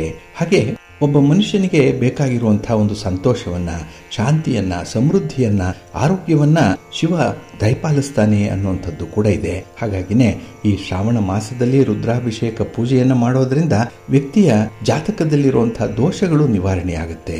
ಅದರಲ್ಲೂ ಬಹಳ ವಿಶೇಷವಾಗಿ ಜೀವನದಲ್ಲಿ ಇರುವಂತಹ ನಕಾರಾತ್ಮಕ ಸಂದರ್ಭಗಳನ್ನ ಇದು ಬದಲಾಯಿಸ್ಬಿಡುತ್ತೆ. ಹಾಗಾಗಿ ನಮಗೆ ಏನೋ ಒಂದು ಗ್ರಹಚಾರ ಕಾದಿದೆ ಅಂತ ಹೇಳಿದ್ರೆ ಅದು ಇದ್ದಕ್ಕಿದ್ದಾಗೆ ಮಾರ್ಪಾಟಾಗುವಂಥದ್ದು, ಇದ್ದಕ್ಕಿದ್ದಾಗೆ ಆ ಗ್ರಹಚಾರ ನಮಗೆ ತಟ್ಟಲ್ಲ, ಬೇರೆಯವರ ಕಡೆಗೆ ವಾಲುವಂಥದ್ದು. ಇದೆಲ್ಲ ಈ ರುದ್ರಾಭಿಷೇಕದ ಮಹಿಮೆಯ ಫಲ ಅನ್ನುವಂಥ ಒಂದು ನಂಬಿಕೆ ಇದೆ. ಹಾಗೆ ಶ್ರಾವಣ ಮಾಸದಲ್ಲಿ ಬರುವಂತಹ ಸೋಮವಾರದ ದಿನ ರುದ್ರಾಭಿಷೇಕವನ್ನ ಮಾಡಿಸಬಹುದು. ಇದು ತುಂಬಾ ಪ್ರಶಸ್ತವಾಗಿರುವಂತಹ ದಿನ. ಹಾಗೆ ಈ ಪ್ರದೋಷ ವ್ರತದ ಸಂದರ್ಭದಲ್ಲಿ ಮಾಡಬಹುದು. ಶಿವರಾತ್ರಿಯಂದು ರುದ್ರಾಭಿಷೇಕವನ್ನ ಮಾಡಬಹುದು. ಹಾಗಾಗಿ ಪ್ರತಿ ತಿಂಗಳ ಶುಕ್ಲ ಪಕ್ಷದ ದ್ವಿತೀಯ, ಪಂಚಮಿ, ಷಷ್ಠಿ, ನವಮಿ, ದ್ವಾದಶಿ ಮತ್ತೆ ತ್ರಯೋದಶಿ ತಿಥಿಗಳಂದು ಕೂಡ ರುದ್ರಾಭಿಷೇಕವನ್ನ ಮಾಡಬಹುದು. ಇನ್ನು ಕೃಷ್ಣ ಪಕ್ಷದ ಪ್ರತಿಪದ್ ದಿನ, ಚತುರ್ಥಿಯ ದಿನ, ಪಂಚಮಿಯ ದಿನ, ಅಷ್ಟಮಿ, ಏಕಾದಶಿ, ದ್ವಾದಶಿ, ತ್ರಯೋದಶಿ ಮತ್ತೆ ಅಮಾವಾಸ್ಯೆಯ ತಿಥಿಗಳಲ್ಲೂ ಕೂಡ ರುದ್ರಾಭಿಷೇಕವನ್ನ ಮಾಡಿಸುವಂಥದ್ದು ಅತ್ಯಂತ ಮಂಗಳಕರ ಅಂತ ಹೇಳಿ ಪರಿಗಣಿಸಲ್ಪಟ್ಟಿರುವಂಥದ್ದು. ಹಾಗಾಗಿ ಇಲ್ಲಿ ವಿಶೇಷವಾಗಿ ಅಮಾವಾಸ್ಯೆಯ ದಿನ ಕೂಡ ರುದ್ರಾಭಿಷೇಕವನ್ನ ಮಾಡಿದ್ರೆ ಶಿವ ಬಹಳ ಬೇಗ ಒಲಿದು ಬರ್ತಾನೆ ಅನ್ನುವಂಥದ್ದು ಅನ್ನೋಂಥದ್ದು ಇದೆ. ಇನ್ನು ಈ ರುದ್ರಾಭಿಷೇಕವನ್ನ ಎಲ್ಲಿ ಮಾಡಬೇಕು ಅನ್ನುವಂಥ ಜಿಜ್ಞಾಸೆ ಕೆಲವರಲ್ಲಿದೆ. ದೇವಸ್ಥಾನಕ್ಕೆ ಹೋಗಿ ರುದ್ರಾಭಿಷೇಕವನ್ನ ಮಾಡಿಸಿದ್ರೆ ತುಂಬಾ ಒಳ್ಳೆಯದಾಗುತ್ತೆ. ಇನ್ನು ಜ್ಯೋತಿರ್ಲಿಂಗಕ್ಕೆ ರುದ್ರಾಭಿಷೇಕವನ್ನ ಮಾಡುವಂತಹ ಅವಕಾಶ ಸಿಗೋದಕ್ಕಿಂತ ಉತ್ತಮವಾದದ್ದು ಬೇರೆ ಇನ್ನೊಂದಿಲ್ಲ ಅನ್ನುವಂಥ ಒಂದು ಅಭಿಪ್ರಾಯ ಕೂಡ ಇದೆ. ಹಾಗಾಗಿನೇ 12 ಜ್ಯೋತಿರ್ಲಿಂಗಗಳೇನಿದೆ ಅಲ್ಲಿ ರುದ್ರಾಭಿಷೇಕವನ್ನ ಮಾಡಿಸಬೇಕು ಅನ್ನುವಂಥದ್ದು.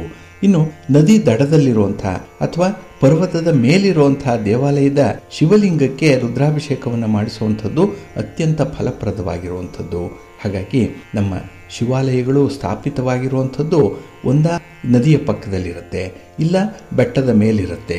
ಹಾಗಾಗಿ ಬಹಳ ದುರ್ಗಮವಾದಂತಹ ಸ್ಥಳಗಳಲ್ಲೇ ಈ ರುದ್ರದೇವರ ಆವಾಸ ಸ್ಥಾನ ಇದೆ ಅನ್ನುವಂಥ ಒಂದು ನಂಬಿಕೆ ಇದೆ. ಇನ್ನು ಗರ್ಭಗುಡಿಯಲ್ಲಿ ಶಿವಲಿಂಗವನ್ನ ಸ್ಥಾಪಿಸಿರುವಂತಹ ದೇವಸ್ಥಾನದಲ್ಲಿ ರುದ್ರಾಭಿಷೇಕವನ್ನ ಮಾಡಿಸಿದ್ರೆ ತುಂಬಾ ಉತ್ತಮ ಫಲಗಳು ಸಿಕ್ಕತ್ತೆ ಅನ್ನುವಂಥದ್ದಿದೆ. ಇನ್ನು ರುದ್ರಾಭಿಷೇಕವನ್ನ ಮನೆಯಲ್ಲೂ ಕೂಡ ಮಾಡಬಹುದು. ಆದರೆ ಮನೆಯಲ್ಲಿ ಮಾಡುವಂಥವರು ಸ್ವಲ್ಪ ಪೂರ್ವ ಸಿದ್ಧತೆಗಳನ್ನು ಹೆಚ್ಚು ಮಾಡಿಕೊಳ್ಬೇಕಾಗತ್ತೆ. ಇನ್ನು ಶಿವಲಿಂಗ ಏನಾದರೂ ಇಲ್ಲ ಅಂತ ಹೇಳಿದ್ರೆ ಹೆಬ್ಬೆರಳನ್ನ ಶಿವಲಿಂಗ ಅಂತ ಹೇಳಿ ಪರಿಗಣಿಸಿ ಅಭಿಷೇಕವನ್ನು ಅದಕ್ಕೂ ಕೂಡ ಮಾಡಬಹುದು ಅನ್ನುವಂಥ ಒಂದು ವಿಚಾರ ಇದೆ. ಹಾಗೆ ರುದ್ರಾಭಿಷೇಕಕ್ಕೆ ತಾಮ್ರದ ಪಾತ್ರೆಯನ್ನ ಬಳಸಬಾರದು. ಇನ್ನು ಯಾವುದೇ ರೀತಿಯ ಲೋಹದ ಪಾತ್ರೆಗಳನ್ನು ಬಳಸಬೇಕು ಅನ್ನುವಂಥದ್ದನ್ನ ನೀವು ಜ್ಞಾಪಕದಲ್ಲಿ ಇಟ್ಕೊಳ್ಬೇಕು. ಇನ್ನು ಹಾಲು, ಮೊಸರು, ಪಂಚಾಮೃತ ಇತ್ಯಾದಿಗಳನ್ನ ತಾಮ್ರದ ಪಾತ್ರೆಯಲ್ಲಿ ಹಾಕಬಾರದು. ಇನ್ನು ತಾಮ್ರದ ಪಾತ್ರೆಯಲ್ಲಿ ನೀರಿನ ಅಭಿಷೇಕವನ್ನ ಮಾಡಬಹುದಷ್ಟೇ. ಆದರೆ ಈ ತಾಮ್ರದೊಂದಿಗೆ ಹಾಲಿನ ಸಂಪರ್ಕ ಏನಾದರೂ ಉಂಟಾದ್ರೆ ಆ ಹಾಲು ವಿಷವಾಗಿ ಪರಿಣಮಿಸಿಬಿಡುತ್ತೆ, ಪರಿವರ್ತಿತವಾಗಿಬಿಡುತ್ತೆ. ಆದ್ರಿಂದ ತಾಮ್ರದ ಪಾತ್ರೆಯಲ್ಲಿ ಹಾಲಿನ ಅಭಿಷೇಕವನ್ನ ನಿಷೇಧ ಮಾಡಿದ್ದಾರೆ. ಇನ್ನು ಈ ರುದ್ರಾಭಿಷೇಕದ ಸರಿಯಾದ ವಿಧಾನ ಯಾವುದು, ಅದರ ನೀತಿ ನಿಯಮಗಳೇನು ಅನ್ನುವಂಥ ವಿಚಾರಕ್ಕೆ ಬಂದ್ರೆ, ಇಲ್ಲಿ ಮನೆಯಲ್ಲಿ ರುದ್ರಾಭಿಷೇಕವನ್ನ ಮಾಡ್ತಾ ಇದ್ರೆ ಮೊದಲು ಮನೆಯಲ್ಲಿ ನೀವು ರುದ್ರಾಭಿಷೇಕವನ್ನ ಮಾಡ್ತಾ ಇದ್ರೆ ಮೊದಲು ನೀವು ಶಿವಲಿಂಗವನ್ನ ಪೂಜಾ ಸ್ಥಳದ ಉತ್ತರ ದಿಕ್ಕಿನಲ್ಲಿ ಇಡಬೇಕು. ಮತ್ತೆ ಯಾರು ಪೂಜೆ ಮಾಡ್ತಾರೆ ಅವರ ಮುಖ ಪೂರ್ವ ದಿಕ್ಕಿಗೆ ಇರಬೇಕಾಗತ್ತೆ. ಇನ್ನು ಮೊದಲಿಗೆ ಅಭಿಷೇಕಕ್ಕೆ ಗಂಗಾಜಲವನ್ನ ಸಮರ್ಪಣೆ ಮಾಡಿ ರುದ್ರಾಭಿಷೇಕವನ್ನ ಆರಂಭ ಮಾಡಬೇಕು. ನಂತರ ಶಿವಲಿಂಗಕ್ಕೆ ಕಬ್ಬಿನ ರಸ, ಜೇನುತುಪ್ಪ, ಮೊಸರು, ಹಾಲು ಅಂದ್ರೆ ಈ ಪಂಚಾಮೃತ ಸೇರಿದಂತೆ ಎಲ್ಲ ದ್ರವ್ಯಗಳಿಂದ ಅಭಿಷೇಕವನ್ನ ಮಾಡಬಹುದು. ಹಾಗೆ ಶಿವನಿಗೆ ಅಭಿಷೇಕ ಮಾಡುವಾಗ ಮಹಾಮೃತ್ಯುಂಜಯ ಮಂತ್ರವನ್ನ ಓಂ ನಮಃ ಶಿವಾಯ ಅಥವಾ ರುದ್ರಾಷ್ಟಕವನ್ನ ಪಠಣ ಮಾಡ್ತಾ ಇರಬೇಕು. ಮೂಕರಾಗಿ ಅದೇ ಏನೂ ಮಾತಿಲ್ಲದೆ ಅಭಿಷೇಕವನ್ನ ಮಾಡಬಾರ್ದು. ಹಾಗಾಗಿ ಹಾಡುಗಳು ಬಾಯಿಪಾಠ ಆಗಿಲ್ಲ ಅಂತ ಹೇಳಿದ್ರೆ ನೀವು ಬರೆದಿಟ್ಕೊಂಡಿರುವಂತಹ ಹಾಡುಗಳನ್ನೇ ಈ ದಿನ ಹೇಳಿ ಕೃಪೆಗೆ ಪಾತ್ರರಾಗಬಹುದು. ಇನ್ನು ಶಿವನಿಗೆ ಅಭಿಷೇಕ ಮಾಡುವಂತಹ ಸಂದರ್ಭದಲ್ಲಿ ಮಹಾಮೃತ್ಯುಂಜಯ ಮಂತ್ರವನ್ನ ಜಪ ಮಾಡುವಂಥದ್ದು, ಓಂ ನಮಃ ಶಿವಾಯ ಅಥವಾ ರುದ್ರಾಷ್ಟಕವನ್ನ ಹೇಳ್ಕೊಳ್ಳುವಂಥದ್ದನ್ನು ಕೂಡ ಮಾಡಬಹುದು. ಇದು ಕೂಡ ಉತ್ತಮ ಫಲವನ್ನ ತಂದುಕೊಡುತ್ತೆ.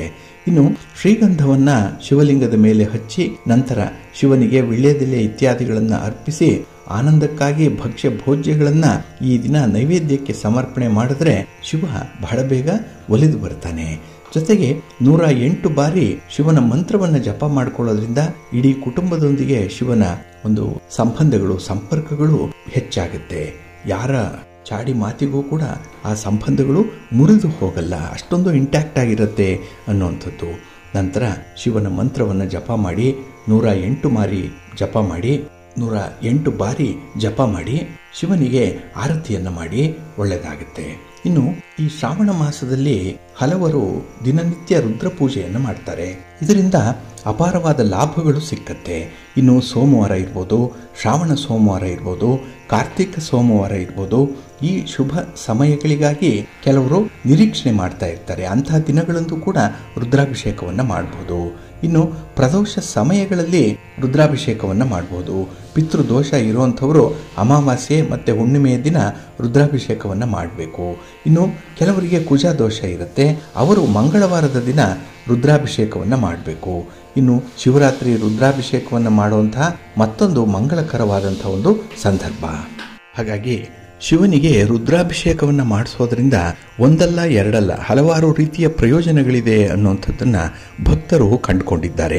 ಅದಕ್ಕಾಗಿನೇ ಶಿವಾಲಯಗಳಲ್ಲಿ ರುದ್ರಾಭಿಷೇಕ ಅನ್ನುವಂಥದ್ದು ಹಾಗಾಗಿ ನಡೀತಾನೆ ಇರುತ್ತೆ. ಇದು ದುಷ್ಟರಿಂದ ರಕ್ಷಣೆಯನ್ನ ಮಾಡುತ್ತೆ, ಮತ್ತೆ ನಮ್ಮ ಆತ್ಮವನ್ನು ಶುದ್ಧೀಕರಿಸುತ್ತೆ ಇದು. ಹಾಗಾಗಿ ಯಾರು ರುದ್ರಾಭಿಷೇಕವನ್ನು ಮಾಡ್ತಾರೆ ಅಥವಾ ಆ ಮಂತ್ರಗಳನ್ನು ಕೇಳಿಸ್ಕೊಳ್ತಾರೆ ಸ್ವತಃ ಮಂತ್ರಗಳನ್ನು ಹೇಳ್ತಾರೆ, ಇಂಥವರಿಗೆ ಆತ್ಮ ಶುದ್ಧವಾಗುತ್ತೆ. ಇನ್ನು ಜಾತಕದಲ್ಲಿ ಬೇರೆ ಬೇರೆ ರೀತಿಯ ದೋಷಗಳಿರುತ್ತೆ. ಶನಿ ದೋಷ ಇರ್ಬೋದು, ರಾಹು ದೋಷ ಇರ್ಬೋದು, ವಾಸ್ತು ದೋಷ ಇರ್ಬೋದು, ಇತ್ಯಾದಿಗಳನ್ನು ನಿವಾರಣೆ ಮಾಡಲಿಕ್ಕೆ ಈ ರುದ್ರಾಭಿಷೇಕವನ್ನು ಮಾಡಿಸ್ಬೇಕು. ಇನ್ನು ಕೆಲವರಿಗೆ ಹಣಕಾಸಿನ ಸಮಸ್ಯೆಗಳಿರುತ್ತೆ, ಸಾಲದ ಹೊರೆ ಜಾಸ್ತಿ ಇರುತ್ತೆ, ವ್ಯಾಪಾರ ವ್ಯವಹಾರಗಳು ಲಾಭದಾಯಕ ಸ್ಥಿತಿಯಲ್ಲಿ ನಡೀತಾ ಇರಲ್ಲ, ಎಲ್ಲವೂ ಕೂಡ ನಷ್ಟದಲ್ಲೇ ನಡೀತಾ ಇರುತ್ತೆ. ಅಂಥವ್ರಿಗಿಂದ ಅಂದರೆ ಆರ್ಥಿಕ ಚಿಂತೆಗಳಿಂದ ಮುಕ್ತಿ ಸಿಕ್ಕಬೇಕು ಅಂತ ಹೇಳಿದ್ರೆ ರುದ್ರಾಭಿಷೇಕವನ್ನು ಮಾಡಿಸ್ಬೇಕು. ಇನ್ನು ಧನಾತ್ಮಕ ಶಕ್ತಿ ಮತ್ತು ಸಂತೋಷದ ಮೂಲ ಯಾವುದು ಅಂತ ಹೇಳಿದ್ರೆ ರುದ್ರದೇವರು ಮತ್ತು ರುದ್ರದೇವರ ಅನುಗ್ರಹ. ಅದು ಸಿಕ್ಕಬೇಕು ಅಂತ ಹೇಳಿದ್ರೆ ರುದ್ರಾಭಿಷೇಕದ ಮೂಲಕ ಮಾತ್ರ ಸಿಕ್ಕುವಂಥದ್ದು. ಇನ್ನು ಪುನರ್ವಸು, ಪುಷ್ಯ ಮತ್ತು ಆಶ್ಲೇಷ ನಕ್ಷತ್ರಗಳ ಕೆಟ್ಟ ಪರಿಣಾಮಗಳನ್ನು ಇದು ನಿವಾರಣೆ ಮಾಡುತ್ತೆ. ಹಾಗಾಗಿ ಇಲ್ಲಿ ಯಾವುದೇ ನಕ್ಷತ್ರ ದೋಷ ಇದ್ರೆ ಅಂಥದ್ದನ್ನು ನಿವಾರಣೆ ಮಾಡಿಕೊಳ್ಳಿಕ್ಕೆ ಈ ಒಂದು ರುದ್ರಾಭಿಷೇಕ ಸಹಾಯಕ್ಕೆ ಬರುತ್ತೆ. ಹಾಗೆ ಅನಾರೋಗ್ಯವನ್ನು ತೊಡೆದು ಹಾಕುವಂತಹ ನಿಟ್ಟಿನಲ್ಲಿ ಈ ರುದ್ರಾಭಿಷೇಕ ಸಹಾಯ ಮಾಡುತ್ತೆ. ಇನ್ನು ಭಗವಾನ್ ಶಿವನ ದೈವಿಕ ಆಶೀರ್ವಾದ ಸಿಕ್ಕಬೇಕು, ನಮ್ಮ ಇಷ್ಟಾರ್ಥಗಳು ಬಹಳ ಬೇಗ ನೆರವೇರಬೇಕು ಅಂತ ಹೇಳಿದ್ರೆ ರುದ್ರಾಭಿಷೇಕವನ್ನ ಭಕ್ತಿಯಿಂದ ಮಾಡಿಸ್ಬೇಕು. ಇಲ್ಲಿ ಒಬ್ಬರ ಜೀವನದಲ್ಲಿ ಅಡೆತಡೆಗಳು, ಸವಾಲುಗಳು, ಸಂಕಷ್ಟಗಳು, ದುಃಖಗಳು ಸಾಮಾನ್ಯವಾಗಿ ಇರುತ್ತೆ.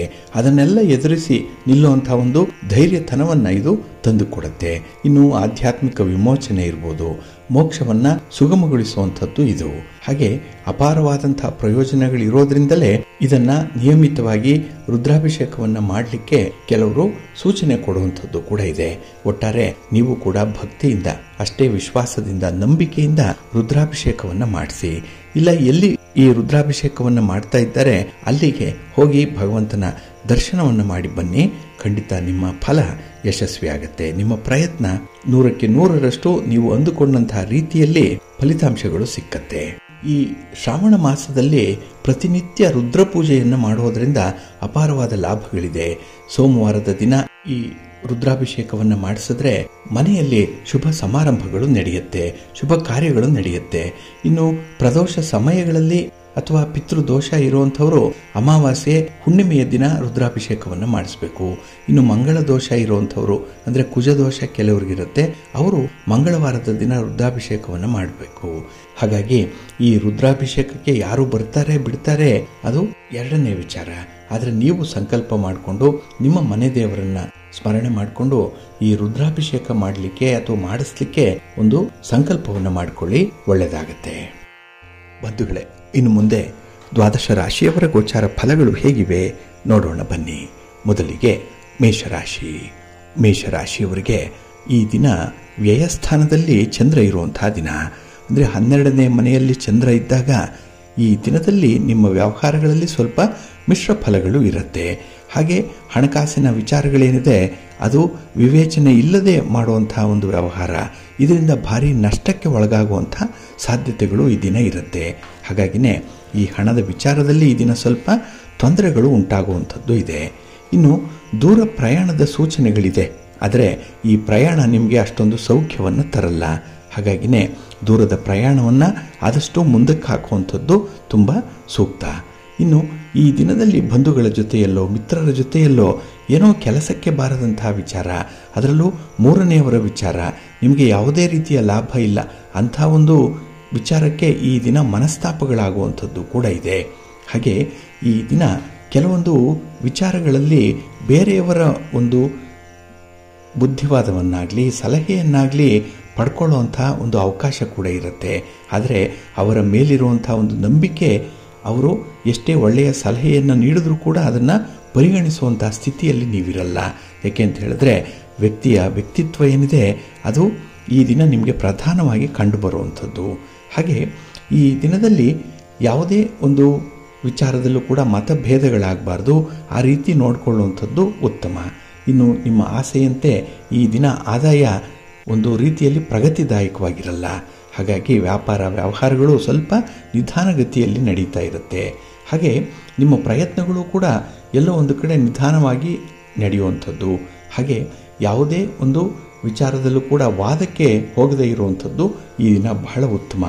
ಹಾಗೆ ಸದ್ಯಕ್ಕೆ ನಿಮ್ಮ ವಿರೋಧಿಗಳನ್ನು ಅಲಕ್ಷ್ಯ ಮಾಡಿ, ಅಂದರೆ ಅವರನ್ನು ತೀವ್ರವಾಗಿ ನೀವು ಪರಿಗಣಿಸದೇ ಇರುವಂಥದ್ದು ಉತ್ತಮ. ಹಾಗೆ ವಿರೋಧಿಗಳನ್ನು ಗುರುತಿಟ್ಟುಕೊಂಡು ಸದ್ಯಕ್ಕೆ ಸುಮ್ಮನೆ ಇದ್ಬಿಡಿ. ಅವರ ತಂಟೆಗೆ ಹೋಗಬೇಡಿ. ಅದರ ಬಗ್ಗೆ ಹೆಚ್ಚು ಯೋಚನೆಯನ್ನು ಕೂಡ ಮಾಡಬೇಡಿ. ಏಕೆಂದರೆ ನಿಮಗೆ ಮಾಡುವಂಥ ಕೆಲಸಗಳು ಬೇಕಾದಷ್ಟಿದೆ. ಅದಕ್ಕೆ ನಿಮ್ಮ ಸಮಯವನ್ನು ಸದ್ವಿನಿಯೋಗ ಮಾಡಿ, ಒಳ್ಳೆಯದಾಗತ್ತೆ. ನಿಮ್ಮ ಮನೆ ದೇವರನ್ನು ಸ್ಮರಣೆ ಮಾಡ್ತಾ ಇರಿ. ಹಾಗೆ ಭಕ್ತಿಯಿಂದ ಈ ದಿನ ಶಿವ ಪಾರ್ವತಿಯರನ್ನು ದರ್ಶನ ಮಾಡಿಕೊಳ್ಳಿ. ಶಿವಸ್ತೋತ್ರವನ್ನು ಈ ದಿನ ಹೇಳ್ಕೊಳ್ಳಿ, ಒಳ್ಳೆಯದಾಗತ್ತೆ. ನಿಮ್ಮ ಅದೃಷ್ಟದ ಬಣ್ಣ ಗುಲಾಬಿ, ಅದೃಷ್ಟದ ದಿಕ್ಕು ಪೂರ್ವ ದಿಕ್ಕು, ಅದೃಷ್ಟ ಸಂಖ್ಯೆ 2. ವೃಷಭ ರಾಶಿ. ವೃಷಭ ರಾಶಿಯವರಿಗೆ ಈ ದಿನ ಲಾಭಸ್ಥಾನದಲ್ಲಿ ಚಂದ್ರ ಇರುವಂಥ ದಿನ. ಹಾಗಾಗಿನೇ ನಿಮ್ಮ ಕೆಲಸ ಕಾರ್ಯಗಳಲ್ಲಾಗಲಿ ನಿಮ್ಮ ಯಾವುದೇ ಚಟುವಟಿಕೆಗಳಿಗೂ ಕೂಡ ಅನುಕೂಲಕರವಾದಂತಹ ಸನ್ನಿವೇಶ ಇರುತ್ತೆ. ಇದು ಕೆಲಸದಲ್ಲಿ ನಿಮಗೆ ತುಂಬ ಉತ್ಸಾಹವನ್ನು ನೀಡುತ್ತೆ. ಕಾರ್ಯಕ್ಷೇತ್ರದಲ್ಲಿ ನಿಮ್ಮ ಹೆಣಗಾಟವನ್ನು ಸ್ವಲ್ಪ ಕಡಿಮೆ ಮಾಡುತ್ತೆ. ಏಕೆಂದರೆ ನಿಮ್ಮ ಒಂದು ಪ್ರತಿಭೆ, ಬುದ್ಧಿವಂತಿಕೆ ಹಾಗೆ ನಿಮ್ಮಲ್ಲಿರುವಂಥ ಒಂದು ಆತ್ಮವಿಶ್ವಾಸ ಈ ದಿನ ಕೆಲಸಗಳನ್ನು ಬಹಳ ವಿಶೇಷ ರೀತಿಯಲ್ಲಿ ಮಾಡಲಿಕ್ಕೆ ಸಹಾಯಕವಾಗಿ ನಿಲ್ಲುತ್ತೆ. ಹಾಗೆ ಈ ದಿನದಲ್ಲಿ ಯಾವುದೇ ಒಂದು ವಿಚಾರದಲ್ಲಿ ನಿಮ್ಮ ಸಹೋದ್ಯೋಗಿಗಳ ಜೊತೆಯಾಗಲಿ ಅಥವಾ ಮೇಲಧಿಕಾರಿಗಳ ಜೊತೆಯಾಗಲಿ ಉತ್ತಮ ರೀತಿಯ ಸಂಬಂಧವನ್ನು ಇಟ್ಕೊಳ್ಳುವಂಥ ಒಂದು ಪ್ರಯತ್ನದಲ್ಲೂ ಕೂಡ ಇರ್ತೀರಿ. ಹಾಗಾಗಿ ಒಂದು ವಿಚಾರ ಅಂತ ಹೇಳಿದ್ರೆ ಚರ್ಚೆ ಮಾಡಿ ಅದರ ಒಂದು ಸಾಧಕ ಬಾಧಕಗಳನ್ನು ನೋಡುವಂಥ ಒಂದು ತಾಳ್ಮೆ ಈ ದಿನ ಬಹಳಷ್ಟು ಮಟ್ಟಿಗೆ ಇರುತ್ತೆ. ಹಾಗೆ ಕುಟುಂಬದಲ್ಲಿ ಕೆಲವು ಘಟನೆಗಳು ನಿಮಗೆ ಅಚ್ಚರಿಯನ್ನು ಮೂಡಿಸುವಂಥದ್ದು ಕೂಡ ಇದೆ. ಏನೋ ಒಂದು ಕುತೂಹಲ ಇದೆ, ಕ್ಯೂರಿಯಾಸಿಟಿ ಈ ದಿನ ತುಂಬ ಇರುತ್ತೆ. ಸಮಾಜದಲ್ಲಿ ಪ್ರಸಿದ್ಧ ವ್ಯಕ್ತಿಗಳನ್ನು ಭೇಟಿ ಮಾಡುವಂಥದ್ದು, ಅವರಿಂದ ಒಂದು ಸಹಾಯ ಅಥವಾ ಸಹಕಾರಗಳನ್ನು ಪಡ್ಕೊಳ್ಳುವಂಥದ್ದು ಕೂಡ ಇದೆ. ನೀವು ಕೇಳದೇ ಇದ್ದರೂ ಅವರೇ ವಾಲಂಟರಿಯಾಗಿ ನಿಮಗೆ ಸಹಾಯಕ್ಕೆ ಬರುವಂಥದ್ದು ಕೂಡ ಇದೆ. ಹಾಗಾಗಿನೇ ಎಲ್ಲ ಒಂದು ದೃಷ್ಟಿಯಿಂದಲೂ ನಿಮ್ಮ ಪರಿಸ್ಥಿತಿಗಳು ತುಂಬ ಅನುಕೂಲಕರವಾಗಿರುತ್ತೆ. ಹಾಗಾಗಿನೇ ಈ ದಿನ ನಿಮ್ಮ ಶ್ರಮ ಕಡಿಮೆ ಇದ್ದರೂ ಫಲ ಮಾತ್ರ ಜಾಸ್ತಿ ಇರುತ್ತೆ. ಇನ್ನು ಈ ದಿನ ತುಂಬ ಪಾಸಿಟಿವ್ ಥಿಂಕಿಂಗ್ ಇರುವಂಥದ್ದು, ಅಂದರೆ ಎಲ್ಲದರಲ್ಲೂ ಕೂಡ ವಿಶೇಷವಾದಂತಹ ಒಂದು ಆಲೋಚನೆ ನಿಮಗೆ ಇರುತ್ತೆ. ಅಂದರೆ ಪ್ರತಿ ಸಲವೂ ಕೂಡ ಒಳ್ಳೆಯದೇ ಆಗಲಿ ಅನ್ನುವಂಥದ್ದು ನಿರೀಕ್ಷೆ ಮಾಡುವಂಥದ್ದಲ್ಲ. ಆದರೆ ಎಲ್ಲವೂ ಕೂಡ ಒಳ್ಳೆಯದಕ್ಕೆ ಆಗ್ತಾ ಇದೆ ಅಂತ ಹೇಳಿ ತಿಳಿದುಕೊಂಡು ಮುನ್ನಡೆಯುವಂಥದ್ದೇನಿದೆ ಅದು ಈ ಪಾಸಿಟಿವ್ ಥಿಂಕಿಂಗ್ ಅನ್ನುವಂಥದ್ದು, ಸಕಾರಾತ್ಮಕವಾದಂತಹ ಆಲೋಚನೆ, ಅದು ವಿಪರೀತವಾಗಿರುತ್ತೆ ಈ ದಿನ. ಅದಕ್ಕಾಗಿಯೇ ಈ ದಿನ ಸೋಲು ಅನ್ನುವಂಥದ್ದು ಇಲ್ಲ, ಎಲ್ಲ ಕಡೆ ಗೆಲುವು ನಿಮಗೆ ಸಿಕ್ಕತ್ತೆ. ನಿಮ್ಮ ಮನೆ ದೇವರನ್ನು ಸ್ಮರಣೆ ಮಾಡ್ತಾ ಇರಿ. ಭಕ್ತಿಯಿಂದ ಗಣಪತಿಯನ್ನು ಆರಾಧನೆ ಮಾಡಿ, ಗಣಪತಿಯ ಸ್ತೋತ್ರವನ್ನು ಈ ದಿನ ಹೇಳ್ಕೊಳ್ಳಿ, ಒಳ್ಳೆಯದಾಗತ್ತೆ. ನಿಮ್ಮ ಅದೃಷ್ಟದ ಬಣ್ಣ ನೇರಳೆ, ಅದೃಷ್ಟದ ದಿಕ್ಕು ಈಶಾನ್ಯ ದಿಕ್ಕು, ಅದೃಷ್ಟ ಸಂಖ್ಯೆ 1. ಮಿಥುನ ರಾಶಿ. ಮಿಥುನ ರಾಶಿಯವರಿಗೆ ಈ ದಿನ ಉದ್ಯೋಗ ಸ್ಥಾನದಲ್ಲಿ ಚಂದ್ರ ಇದ್ದಾನೆ. 10ನೇ ಮನೆಯಲ್ಲಿ ಚಂದ್ರ ಅಂದರೆ ನಿಮ್ಮ ಕೆಲಸಗಳಲ್ಲಿ ನಿಮಗೆ ತುಂಬ ಲಾಭ ಇದೆ, ತುಂಬ ಸಂತೋಷ ಇದೆ. ಹಾಗೆ ಗ್ರಹ ಸ್ಥಾನಗಳು ಕೂಡ ನಿಮಗೆ ಅನುಕೂಲಕರವಾಗಿರೋದ್ರಿಂದ ನಿಮ್ಮ ಆಸೆ ಆಕಾಂಕ್ಷೆಗಳು ನೆರವೇರುತ್ತೆ. ಹಾಗಾಗಿ ಈ ದಿನದಲ್ಲಿ ಎಷ್ಟೇ ಕಷ್ಟದ ಕೆಲಸ ಆದರೂ ಕೂಡ ಬಹಳ ಮುತುವರ್ಜಿಯಿಂದ ಮಾಡ್ತೀರಿ. ಕೆಲಸದಲ್ಲಿ ಹೆಚ್ಚು ಉತ್ಸಾಹವನ್ನು ಕೂಡ ತೋರಿಸ್ತೀರಿ. ಸೋಮಾರಿತನ ಅನ್ನುವಂಥದ್ದು ಇಲ್ಲ. ಹಾಗೆ ಯಾರಿಂದ ಕೆಲಸ ಆಗುತ್ತೆ ಅನ್ನುವಂಥ ಲೆಕ್ಕಾಚಾರ ಈ ದಿನ ಬಹಳ ಚೆನ್ನಾಗಿದೆ. ತುಂಬ ಕ್ಯಾಲ್ಕುಲೇಟಿವ್ ಆಗಿರ್ತೀರಿ ಈ ದಿನದಲ್ಲಿ. ಇನ್ನು ಈ ದಿನ ಪ್ರಮುಖ ಯೋಜನೆಗಳಲ್ಲಿ ನಿಮ್ಮ ಕಾರ್ಯಶೀಲತೆ ಗುರುತಿಸಲ್ಪಡುವಂಥದ್ದು. ಹಾಗೆ 4 ಜನ ನಿಮ್ಮ ನಡತೆಯನ್ನು ಅಥವಾ ನಿಮ್ಮ ಒಂದು ಕಾರ್ಯವೈಖರಿಯನ್ನು ಪ್ರಶಂಸಿಸಲ್ಪಡುವಂಥದ್ದು ಕೂಡ ಇದೆ. ಹಾಗಾಗಿ ನಿಮ್ಮ ನಡತೆ ಆಗಲಿ ನಿಮ್ಮ ಮಾತಾಗಲಿ ಈ ದಿನ ತುಂಬ ಅನುಕರಣೀಯವಾಗಿರುವಂಥದ್ದು. 4 ಜನ ಅದನ್ನು ಗುರುತಿಸ್ತಾರೆ. ಹಾಗಾಗಿನೇ ಒಂದು ರೀತಿಯಲ್ಲಿ ಪ್ರಧಾನ ಭೂಮಿಕೆಯಲ್ಲಿ ಈ ದಿನ ನಿಮ್ಮ ಕುಟುಂಬದಲ್ಲಿ ನೀವು ಇರ್ತೀರಿ. ಹಾಗೆ ಈ ದಿನ ಯಾವುದೇ ಒಂದು ಭಿನ್ನಾಭಿಪ್ರಾಯಗಳಿಗೆ ಆಸ್ಪದ ಕೊಡಬೇಡಿ. ಎಲ್ಲಿ ನಿಮಗೆ ಅಥವಾ ನಿಮ್ಮವರಿಗೆ ಈ ಕೆಲಸದಲ್ಲಿ ಏನೋ ಒಂದು ರೀತಿಯಲ್ಲಿ ಕಳಂಕ ಬರ್ತಾ ಇದೆ, ಎಲ್ಲೋ ಸೋಲಾಗ್ತಾ ಇದೆ ಅನ್ನುವಂಥ ಒಂದು ಭಾವನೆ ಬಂದರೆ ಅದರ ಒಂದು ಕಾರ್ಯಕಾರಣ ಸಂಬಂಧವನ್ನು ಕಂಡುಹಿಡ್ಕೊಳ್ಳುವಂಥ ಒಂದು ಪ್ರಯತ್ನ ಮಾಡಿ. ಅಲ್ಲಿಗಲ್ಲಿಗೆ ಅದು ಸರಿ ಹೋಗಬೇಕು. ಆ ರೀತಿಯಲ್ಲಿ ಈ ದಿನ ಅದಕ್ಕೆ ಒಂದು ಸೂಕ್ತವಾದಂತಹ ಫಲಿತಾಂಶವನ್ನು ಕಂಡುಕೊಳ್ಳುವಂಥದ್ದು ಕೂಡ ಇದೆ. ಹಾಗೆ ಈ ದಿನ ವ್ಯಾಪಾರ ವ್ಯವಹಾರಗಳಲ್ಲಿ ಉತ್ತಮವಾದಂತಹ ಸಂಪರ್ಕಗಳು ಏರ್ಪಡುವಂಥದ್ದು ಇದೆ. ಉತ್ತಮರ ಸಹವಾಸ ಇದೆ, ಉತ್ತಮರ ಪರಿಚಯ ಆಗುತ್ತೆ. ಇದು ಕೂಡ ನಿಮ್ಮ ಪ್ರಯತ್ನಕ್ಕೆ ಅನುಕೂಲಕರವಾದಂಥ ಒಂದು ವಾತಾವರಣವನ್ನು ಕಲ್ಪಿಸಿಕೊಡುತ್ತೆ. ಹಾಗೆ ಈ ದಿನ ಕೈಗೊಂಡ ಕೆಲಸ ಕಾರ್ಯಗಳು ನಿಮ್ಮ ಸಂಗಾತಿ ನಿಮ್ಮ ಪ್ರೀತಿ ಪಾತ್ರರ ನೆರವಿನಿಂದ ವಿಶೇಷವಾಗಿ ಕೈಗೂಡುತ್ತೆ. ಹಾಗಾಗಿ ನೀವೊಬ್ಬರೇ ಕೆಲಸ ಮಾಡುವಂಥದ್ದಲ್ಲ, ನಿಮ್ಮ ಜೊತೆಗೆ ನಿಮ್ಮವರು ಕೂಡ ಇರ್ತಾರೆ, ಅವರು ಕೈ ಜೋಡಿಸ್ತಾರೆ. ಹಾಗಾಗಿ ಕುಟುಂಬದಲ್ಲಿರುವಂಥ ವಿಚಾರಗಳು ವಿದ್ಯಮಾನಗಳು ಈ ದಿನ ನಿಮಗೆ ಕೆಲಸದಲ್ಲಿ ಹೆಚ್ಚು ಉತ್ಸಾಹವನ್ನು ತರಿಸುವಂಥದ್ದು, ನಿಮಗೆ ಆತ್ಮವಿಶ್ವಾಸವನ್ನು ಹೆಚ್ಚು ಮೂಡಿಸುವಂಥ ಕಾರ್ಯಗಳು ಈ ದಿನ ಆಗುತ್ತೆ. ನಿಮ್ಮ ಇಷ್ಟ ದೇವರನ್ನು ಆರಾಧನೆ ಮಾಡ್ತಾ ಇರಿ, ಆಂಜನೇಯ ಸ್ತೋತ್ರವನ್ನು ಹೇಳ್ಕೊಳ್ಳಿ, ಹನುಮಾನ್ ಚಾಲೀಸನ್ನು ಹೇಳ್ಕೊಳ್ಳಿ, ಒಳ್ಳೆಯದಾಗುತ್ತೆ. ನಿಮ್ಮ ಅದೃಷ್ಟದ ಬಣ್ಣ ಕೇಸರಿ, ಅದೃಷ್ಟದ ದಿಕ್ಕು ಈಶಾನ್ಯ ದಿಕ್ಕು, ಅದೃಷ್ಟ ಸಂಖ್ಯೆ 1. ಕರ್ಕಾಟಕ ರಾಶಿ. ಕರ್ಕಾಟಕ ರಾಶಿಯವರಿಗೆ ಈ ದಿನ ಮಿಶ್ರ ಫಲಗಳಿರುವಂಥ ದಿನ. ಅದರಲ್ಲೂ ಈ ದಿನದಲ್ಲಿ ನಿಮ್ಮ ಯಾವುದೇ ಒಂದು ಕೆಲಸ ಕಾರ್ಯಗಳಲ್ಲಿ ಏಕಾಗ್ರತೆ ಅನ್ನುವಂಥದ್ದು ಇರಲ್ಲ, ಕಾನ್ಸಂಟ್ರೇಷನ್ ಇರಲ್ಲ. ಹಾಗಾಗಿನೇ ವ್ಯವಹಾರದಲ್ಲಿ ಈ ದಿನ ನಷ್ಟ ಆಗುವಂಥದ್ದು ಇದೆ. ಇನ್ನು ಈ ದಿನದ ಮತ್ತೊಂದು ವಿಶೇಷತೆ ಅಂತ ಹೇಳಿದ್ರೆ, ಬುಧನ ಒಂದು ವಕ್ರತ್ವದ ಚಲನೆ ಏನಿದೆ ಅದು ಕರ್ಕಾಟಕ ರಾಶಿಯಲ್ಲಿ ನಡೆಯುವಂಥದ್ದು. ಹಾಗಾಗಿ ವಕ್ರಿ ಬುಧ ಕಟಕ ರಾಶಿಯಲ್ಲಿ ಇರ್ತಾನೆ. ಇದು ಕೂಡ ನಿಮಗೆ ಸ್ವಲ್ಪ ಇರುಸು ಮುರುಸನ್ನು ತರುವಂಥದ್ದು. ವ್ಯಾಪಾರ ಚೆನ್ನಾಗಿದ್ದಾಗ ಇದ್ದಕ್ಕಿದ್ದ ಹಾಗೆ ಏನೋ ಒಂದು ತೊಂದರೆ ಆಗುವಂಥದ್ದು, ಅದು ನಿವಾರಣೆ ಆಗುತ್ತೆ. ಆದರೂ ಕೂಡ ತಾತ್ಕಾಲಿಕವಾಗಿ ಅದರಿಂದ ಸ್ವಲ್ಪ ಆತಂಕಗಳು ಉಂಟಾಗುವಂಥದ್ದು ಇದೆ. ಸಡನ್ ಬ್ಲೋ ಆಗುವಂಥದ್ದು, ಇದ್ದಕ್ಕಿದ್ದಾಗೆ ಏನೋ ಒಂದು ಪರಿವರ್ತನೆ, ಇದ್ದಕ್ಕಿದ್ದ ಹಾಗೆಯೇ ಒಂದು ರೀತಿಯಲ್ಲಿ ಒಂದು ಸ್ಪೀಡ್ ಬ್ರೇಕರ್ ಥರ ನಿಮ್ಮ ಜೀವನದ ವೇಗ ಕುಂಠಿತವಾಗುವಂಥದ್ದು ಇರುತ್ತೆ. ಹಾಗಾಗಿ ಯಾವುದಕ್ಕೂ ಕೂಡ ಸರ್ವದಾ ಸಿದ್ಧರಾಗೇ ಇರಬೇಕಾಗತ್ತೆ ನೀವು. ಇನ್ನು ಈ ದಿನದಲ್ಲಿ ಕೆಲಸದ ಹೊರೆ ಜಾಸ್ತಿ ಆದಾಗ ಮಾನಸಿಕ ಸಮಸ್ಯೆಗಳು ಕೂಡ ಉಂಟಾಗುವಂಥದ್ದು ಇದೆ. ಇನ್ನು ಸ್ಥಿರಾಸ್ತಿ ಖರೀದಿ ಮಾಡುವಂಥ ಪ್ರಯತ್ನಗಳು ಮುಂದೂಡಲ್ಪಡುವಂಥದ್ದು. ಎಷ್ಟೇ ಪ್ರಯತ್ನ ಮಾಡಿ ಅದು ನಿಮಗೆ ಈ ದಿನ ದಕ್ಕಲ್ಲ. ಯಾಕೆ ಅಂತ ಹೇಳಿದ್ರೆ ಆರಂಭಿಕವಾಗಿ ಅಡೆತಡೆಗಳಿರುತ್ತೆ. ಇನ್ನು ಕೆಲವೊಂದು ಮಾಹಿತಿಗಳನ್ನು ಸರಿಯಾಗಿ ನೀವು ಸಂಗ್ರಹ ಮಾಡದೆ ಆ ಕೆಲಸಗಳು ಸಮರ್ಪಕವಾಗಿ ಆಗಲ್ಲ. ಇನ್ನು ಈ ದಿನದಲ್ಲಿ ಮನಸ್ಸಿಗೆ ಹಿಡಿಸದ ತೀರ್ಮಾನಗಳಿಗೆ ಬದ್ಧರಾಗುವಂಥ ಸಂಭವ ಕೂಡ ಇರುತ್ತೆ. ಒಲ್ಲದ ಮನಸ್ಸಿನಿಂದ ಕೆಲವೊಮ್ಮೆ ನೀವು ಓಕೆ ಅಂತಲೂ ಹೇಳಬೇಕಾಗತ್ತೆ. ಇದು ಕೂಡ ನಿಮಗೆ ವಿರುದ್ಧವಾಗಿರುವಂಥ ಸನ್ನಿವೇಶಗಳು. ಆದರೂ ಅದನ್ನು ದಾಕ್ಷಿಣ್ಯಕ್ಕೋ ಒತ್ತಡಕ್ಕೋ ಒತ್ತಾಯಕ್ಕೋ ಮಣಿದು ಮಾಡುವಂಥದ್ದು ಕೂಡ ಇದೆ. ಒಟ್ಟಾರೆ ಈ ದಿನ ನಿಮ್ಮ ಮನಸ್ಸು ನಿಮ್ಮ ಕೈಲಿರಲ್ಲ. ನಿಮ್ಮ ಮನೆಯ ದೇವರನ್ನು ಸ್ಮರಣೆ ಮಾಡ್ತಾ ಇರಿ. ಹಾಗೆ ಭಕ್ತಿಯಿಂದ ಈ ದಿನ ಶ್ರೀ ಲಕ್ಷ್ಮೀ ನೃಸಿಂಹ ಸ್ತೋತ್ರವನ್ನು ಹೇಳ್ಕೊಳ್ಳಿ. ಗುರುಗಳ ದರ್ಶನ ಮಾಡಿ ಈ ದಿನ ಒಳ್ಳೆಯದಾಗತ್ತೆ. ನಿಮ್ಮ ಅದೃಷ್ಟದ ಬಣ್ಣ ಹಳದಿ, ಅದೃಷ್ಟದ ದಿಕ್ಕು ಈಶಾನ್ಯ ದಿಕ್ಕು, ಅದೃಷ್ಟ ಸಂಖ್ಯೆ 4. ಸಿಂಹರಾಶಿ. ಸಿಂಹರಾಶಿಯವರಿಗೆ ಈ ದಿನ ಅಷ್ಟಮದಲ್ಲಿ ಚಂದ್ರ ಇರುವಂಥ ದಿನ. ಇದು ದುಸ್ಥಾನ.